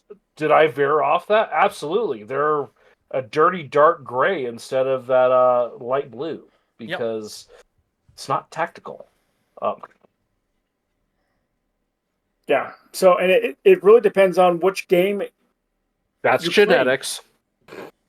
And what if it's a historical game? You're going to want to try and fit my Roman and Carthaginians. I'm going to want to try and find stuff that's a little more historical. To be fair, if you showed up to a game or a gaming club for a historical game and your stuff did not look historical, you would probably be ridiculed and be told to leave. There's probably a good chance. I have known that to happen. I have also known people to deliberately paint things wrong to anger those people on purpose. Yeah. But then, some very like my famous Dystopian examples. Wars, yeah. But then, like my Dystopian War stuff, it's steampunkish, and so how do I want to paint that, or my droids, or whatever the case may be? And so Our Dropfleet Commander. Dropfleet, Drop Zone Commander, either one of them. Yeah. Or Drop Squad when it comes out. That one too. Yeah. So yeah, just where you go and get those ideas, and I mean, I just ordered a book on eBay that has a whole bunch of pictures. It's pretty much a picture encyclopedia of Roman and Carthaginian uniforms. Yep. And I'll be looking at that for inspiration on how to paint my Romans and Carthaginians. I did the same thing I haven't painted much of it, but I did the same thing with my Civil War stuff. I got a picture encyclopedia, and I'll be using those for various uniforms as I get to it. That's probably going to be the next one that I work on. I will say this. If you're talking about historical miniatures and you don't necessarily care about accuracy, I encourage you to ignore all of those voices and just paint them however you want. I 100% encourage that because at the end of the day, they are your miniatures and nobody else has the right to tell you that you painted them wrong. Yeah. Unfortunately, you will get told that, but nobody has the right to tell you that. And I will never change my opinion on that. It's just never going to happen because the other voice is wrong at the end of the day. That's not a matter of opinion. That's just being a bully and being abusive at that point, quite openly. So if you want to paint up your World War II German army to look like it's led by the Red Skull and it's all Hydra, then go ahead and do that. If you want your Americans to be led by Captain America and that, why not? To be fair though, you would have to get someone who gets down really close to look to see that your German army is Hydra and not because they are based on each other. It was the most reasonable excuse. It was the most reasonable. Warren from Beasts of War for his Flames of War did a very. I don't remember exactly what it was, but he did a pulpy version of one of the armies, and he had like people sitting on all of the tanks and stuff, which wasn't historically accurate, but it was just something he wanted to do because to him it was fun. He also wasn't really a huge person in historical games at the time. He has actually learned to love them more later. But I remember this being discussed quite a lot because there was historical gamers on the platform that didn't like that it was all different, and he kind of he liked poking the bear. Yeah, because Warren's a bit fun like that. So, and I think they enjoyed poking him back to get him riled up. So yeah, I'm gonna talk about two things here for inspirations. So I have a couple too. Yeah. At some point here, I just to have it, I do want to have a Voton fleet or army because it's squats, it's Space Wars, right? Yep. What does Voton sound like? Voltron. Huh? Yeah, Voltron. Yeah. Okay. What else does it sound like?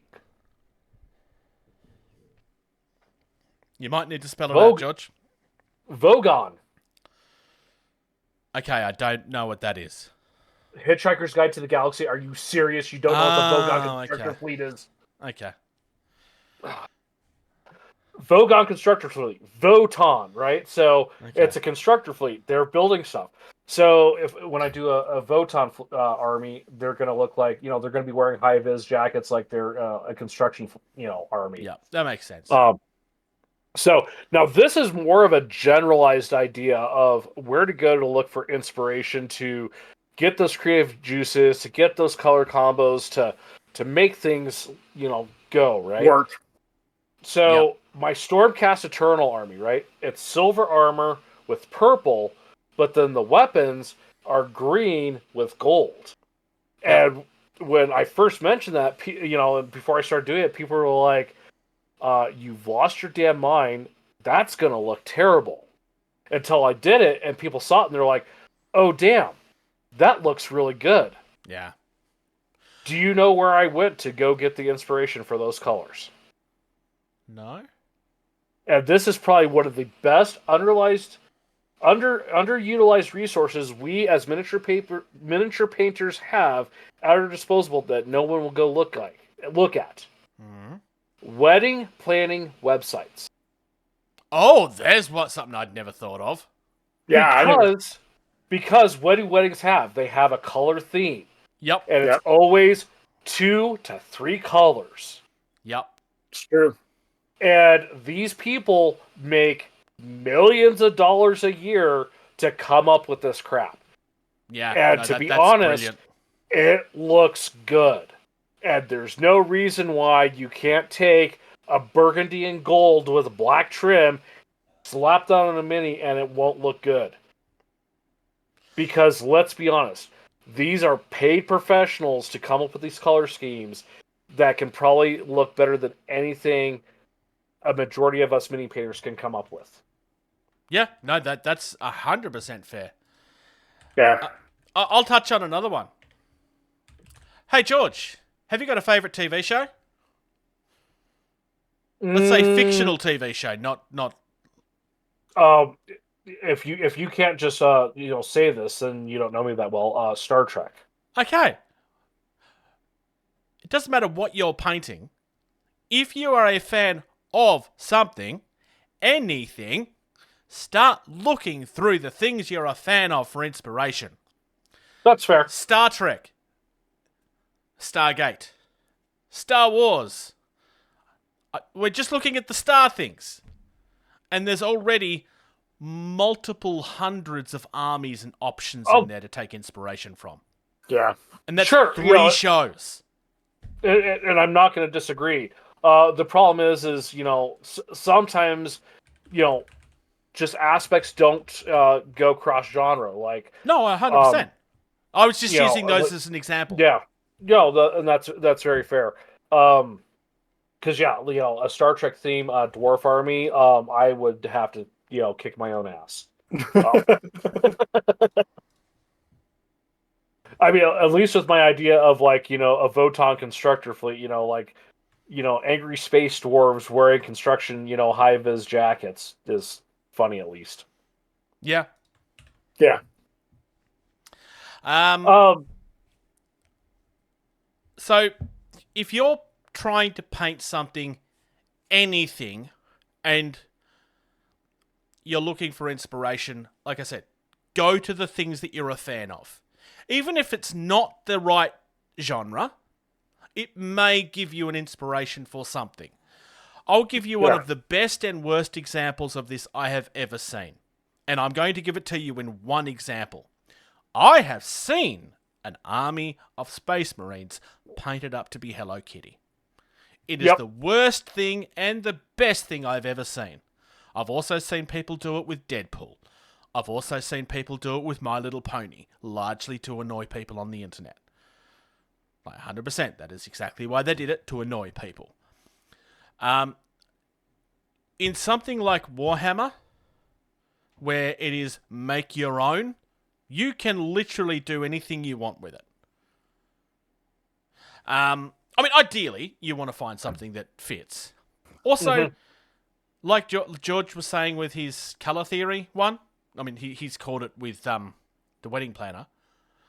But if you have a colour that you like, I don't know, maybe you like the blue-greens, just go researching that color and finding what works with it. Hey, Socks, hold on, Socks. What color? What you wanted a blue for your Dystopian Wars army, right? That's where this thought came from. Yep. You were wanting like something to contrast. What did I tell you to do, Socks? Go on the Paint app. So see what correlates with it. What's a good contrast color for it? And a tertiaries and stuff like that. I mean, that app. It's amazing. They're not a sponsor. If they want to, I would accept it. But I will continue to just prop them up, with anything and everything I can. That app takes so much thinking out of it. Let's just say, I want a green army, right? I want a forest green army. So I go select whatever forest green color I have or the one that I like the look of, right? And I load that into that app and I go look at the supporting colors for it, contrasting, tertiaries, whatnot. And that app is going to take 75% of the thinking out of the process. Yeah. I just sent you both a link to a product that another YouTuber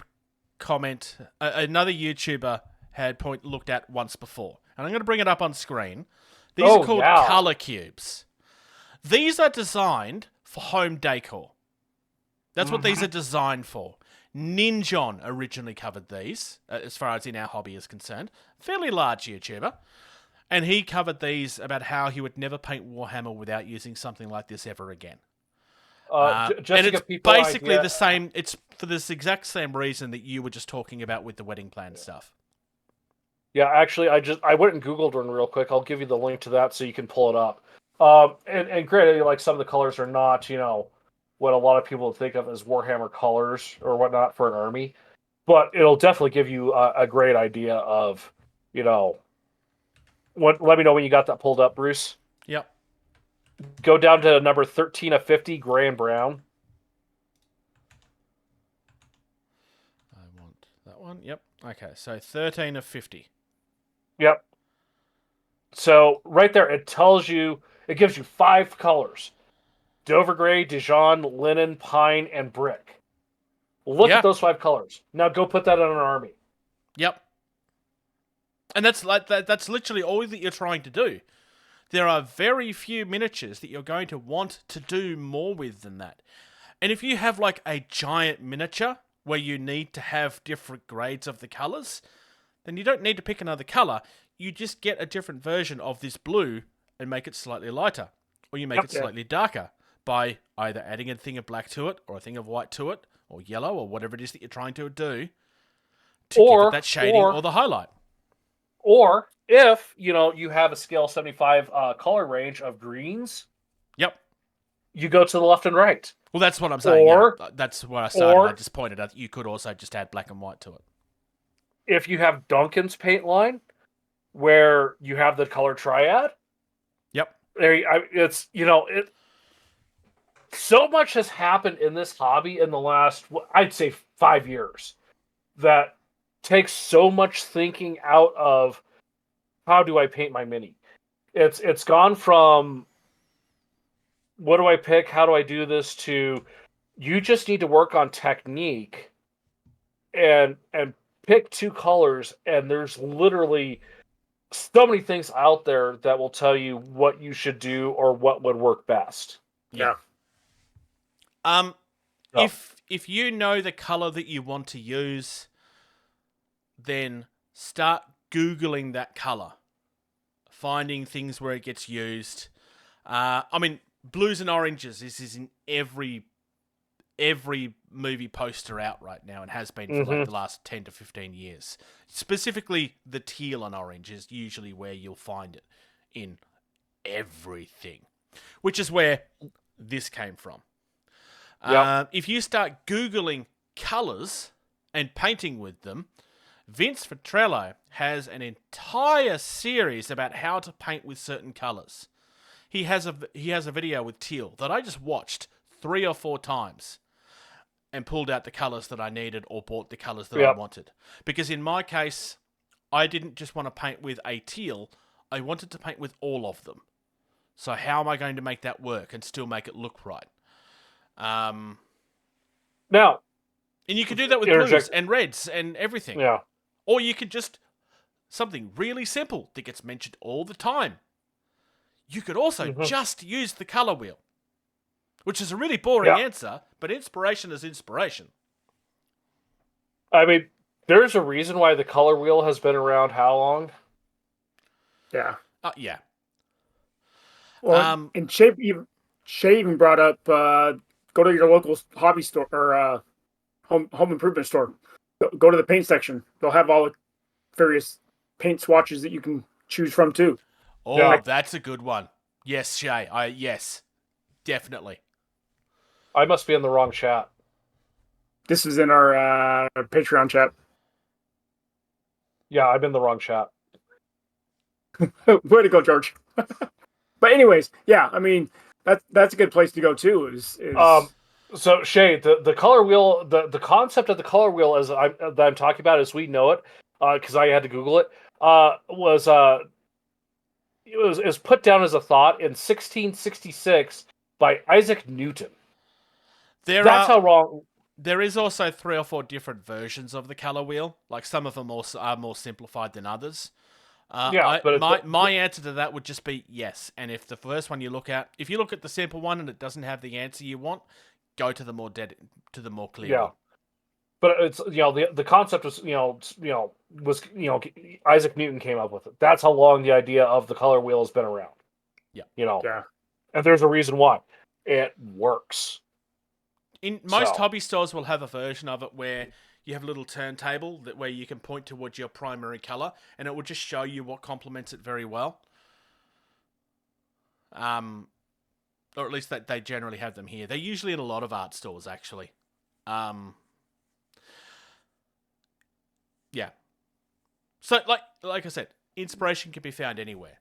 If you're not a fan of TV and movies, there is no reason why you can't take inspiration from art anywhere. Action figures. Go and have a look through. If you have kids, go and have a look through your kids' toys. Seriously. Oh God, yeah. It's all about color theory. Yep. Go look at any franchise from the 80s. Which is, JP just said superhero teams. Yep. Sports teams colors. Yes. No, he's right. He's right, but a lot of them on the other hand, though. Yes. Well, I agree. Depending on some of the color combos are a little garish. Yeah. It depends on what you're trying to do with it too. Yeah. It is depending on what you're trying to do. Like, my concept of, high vis jackets, doing fluorescent yellow with gray on a mini sounds like a terrible idea. But then when you look, terrible idea. You're going to hate yourself very quickly. But with the concept of they're wearing, construction clothes. Yeah. Here's the thing with garish colors too, though. Because if you're trying to do something dark and gritty, you would think that bright garish colors don't work. You know what bright garish colors do? Make the dark and grimy stuff look even dark and grimier. Yep. Extremes work very well, but you have to be able to pull it off. If you're trying to paint something bright and garish and still make it dark and gritty, that's an advanced thing that you need to work up to. I wouldn't be trying to achieve that with your first results. Well, and that was the whole concept. Like, so my Stormcast trolls, right? They're lead belcher, right? And then they're, double washed in Nolan oil and then dry brush. So it's like, the recesses are very dark. They're very gritty. And then, of course, you got the high shiny stuff. Yeah. And, the same with the purple, so that's all very dark on their armor. And then you go to their weapons and they're gold and green. And I've done various of greens. And one of them is, it's a technical, like a warpstone paint to, where it's a shiny glaze almost. Like I've got levels ones. of, yeah. Yep. I've got varying levels of dry brushing to go from a silver to, a brighter color. And then I put that, that gemstone over it to give it that brighter green and shine to it to make it stand out in contrast from the rest of the mini. The Space Wolves are the same way. They're energy weapons, the plasma weapons. Same thing with red and that gray. It's brighter color to pop it. Yes, it's. Yeah. I also, and this is something that I've talked about doing a number of times. To hell, my Blood Bowl team is kind of coming from this sort of idea. If you're doing inspiration and you find an idea that's really dumb, but excites It's probably you, going to be a great idea. just do it. Like, painting up Smurfs is a really stupid idea. I'm still going to do it because it's just fun. And at the end of the day, that's just all that matters. Fun, stupid ideas are probably better for smaller armies rather than mass battle.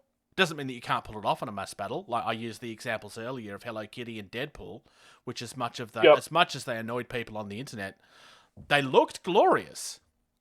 Yeah. By idea for a kill team. I'm not a My Little Pony person, even vaguely. But I would still you're argue not a brony? that no, not at all. But I would still argue it's probably one of the best painted armies I've ever seen. Yeah. Well, it's like my same idea for kill team. I was doing red versus blue. Yep. Yeah. Like, that's a brilliant idea for a paint scheme for a kill team. Yeah. Because that's what it was. Yep. You can take your inspiration from anywhere. If you want to paint up your Star Wars stuff and you want your Imperial troops to be, yes, but what if Darth Vader was a good guy? Then just do that. Lord knows there's enough artwork out there that you can find to inspire you. Like, there's several different versions out there of Darth Vader if he was a good guy in a white armored outfit. There's no reason why you couldn't. Likewise, like if you want to turn something that's supposed to be good into a bad guy, like there's no reason you can't do that. If you want to take inspiration from Cobra from G.I. Joe or Skeletor, like if you've got a bad guy, you want to take inspiration from something from your childhood, just do it. Mm-hmm. Yep, for sure. Inspiration comes from anywhere. And yes, and we talked about historicals earlier and taking it from historical stuff. Historical stuff can be used in fantasy and sci-fi too. Yep. Now, I will say this, like, playing Flames of War and painting the, Nazi Germany to look like Nazi Germany is one thing. Taking your 40k army and painting them to look like Nazi Germany. Yep, 100%. There is definitely a line there. Like, if you want to take inspiration from Rome and do up, like, Space Marines that look like Romans, although they kind of exist as the Ultramarines already. But if you're going to be the guy that's going to make a Nazi version of them, it's not going to go down very well. It's not going to be something people think are cool. That's called bad taste. You're going to be bad taste. Unless you're in Spain, for some reason. Look, there are certain communities out there where inappropriate humor is considered to be more acceptable. Yeah. And if you live in one of those places, sure, you might get away with it, but it doesn't make it okay. Absolutely not. If there's anything about, like, if you're taking inspiration for a bad guy faction and you're using some things that are of poor taste, you need to be able to justify it. And saying, oh, but it's fantasy, isn't a justification. There is a line there that you will be crossing. And if you don't care about crossing that line, that's one thing. But you need to understand that if you're upsetting other people, that makes them see you in a light that you may not want to be seen at either. Nobody really wants to be that guy. So, there are some things to be careful about. Tournaments, demos, conventions, that kind of stuff. GenCon's going right now, so that doesn't matter. One more day on that. Yeah, what does matter is the Melbourne figure painting collection, the 21st, 12 p.m. to 5 p.m. Actually, I haven't updated the date on that. It should be the 25th. What you're looking there is the 21st of July, which was last week. Last fortnight, right? Yes, that is also not relevant information. So yeah, the 25th from 12 to 5 p.m. at the Gaming Arena. Wow, For some reason, August now. As Yes. Bruce is updating more dates. Hey, that's why I Yes, that's- corrected him while he was saying it. yeah, that's I said the 25th. Thanks for was paying July, attention, Socks. No, Yeah, he said which- July. No, I didn't. No, I said the Anyways. 25th. Oddly enough, they've shown up on my Facebook feed of like, hey, you should like this place, and I'm like, okay, Facebook's listening. right. Blaze in the northern suburbs.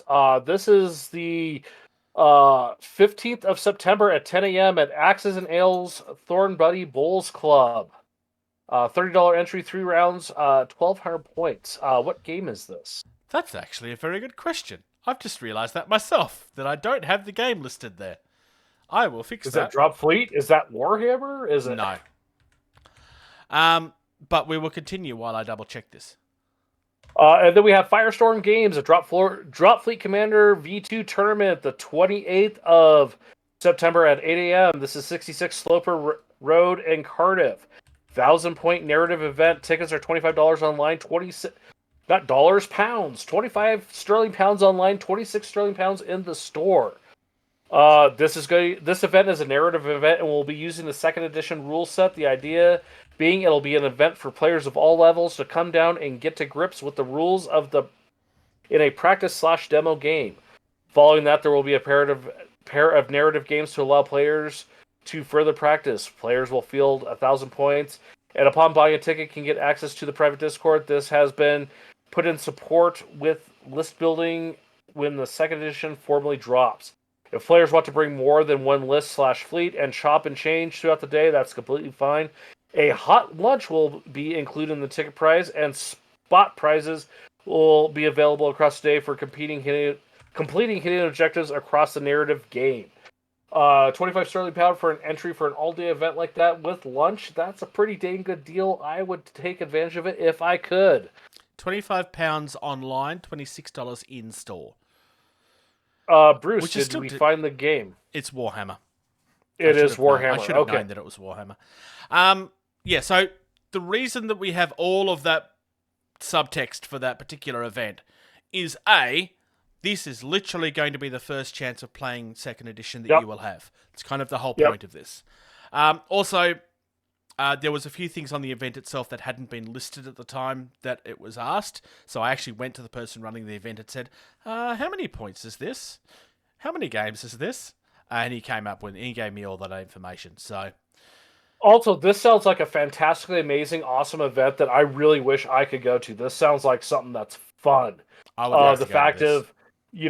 of spot prizes available across the day for completing hidden objectives in the narrative games. That sounds flippin' fantastic. Whoever is the TO for this, you deserve a tip of the hat. This sounds like it's going to be a stellar event. The next question that's not answered here is, I wonder if entry is limited because yes, it will be. Yeah, it get to a point where if you get too many people, that's going to be a nightmare event. Yeah, and then last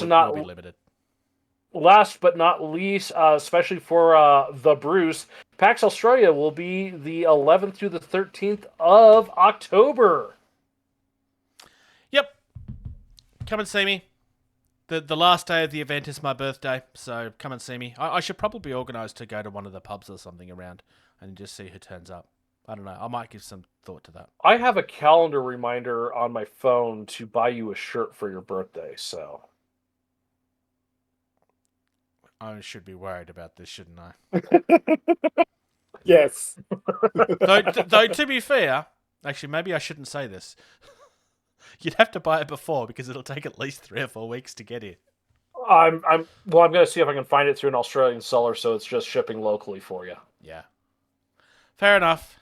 And if not, if your birthday present shows up in December, who gives a crap? I got you something for your birthday. True. If this is something that I won't appreciate, then I may not wear it.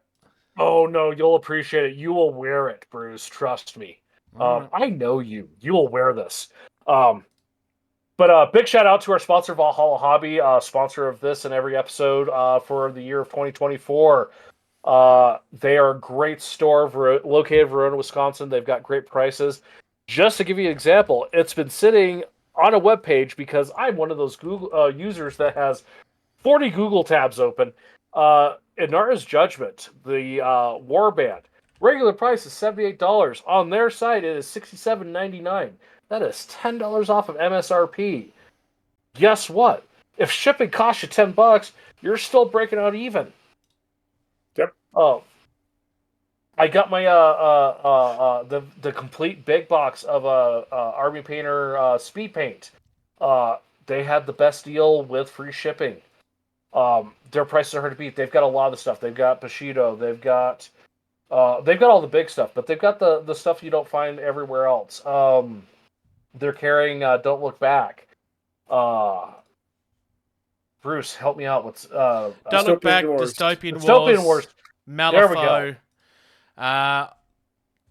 All of your Conquest. Warhammer stuff, Dropfleet Commander, Drop Zone, Star Wars, Shatterpoint. Like they've got. Do they carry Conquest? Oh, Rumble Slam. Yep. Thanks, JP. Rumble Slam. They did it one time, I thought. I believe they do, but I could be wrong.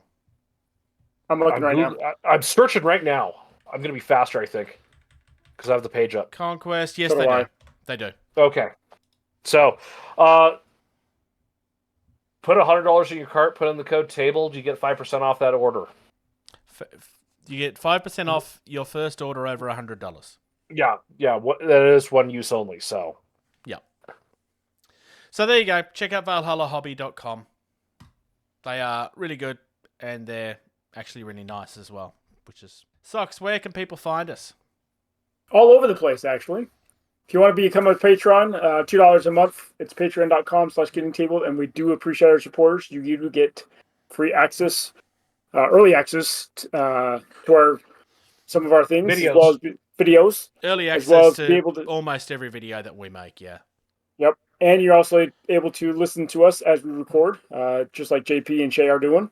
Our website is gettingtable.com, which we are in the process of updating here in the future. So look forward to those changes. And then our Facebook is facebook.com/gettingtabled, as well as youtube.com/gettingtabled. Please subscribe to our channel as well. If you want to email us, it's gettingtabled@gmail.com. And then Discord. We have also our Discord where you can ask various topics on various games. And then on Twitter or X and Instagram, they are both at Getting Tabled. And then Twitch for Bruce is twitch.tv/JasonTheBruce. And Toy Reel is youtube.com/ToyReel. And then Threads is at Getting Tabled. As I just turned that on today, actually. So, and that ties in with the Instagram account, so that's why it's at Getting Tabled as well. Which is funny because as soon as I turned that on, we were being followed by Uncertain Scenery and someone else. So, on Threads. So nice. Well, thank you very much to George's cat for being entertaining in the background. Yeah. He's just left. It's gone now. That's why I thanked him. Well, no. So I printed a bat cowl for the cats. They don't like it at all, I'm sure. Thank you also to Socks for not being entirely lazy and actually turning up halfway through. You're welcome. Thank you. Thank you. Thank you. Thank you. Thank you. Thank you. For listening to Getting Tabled. Music used in this podcast was created by Eric Matyas at soundimage.org.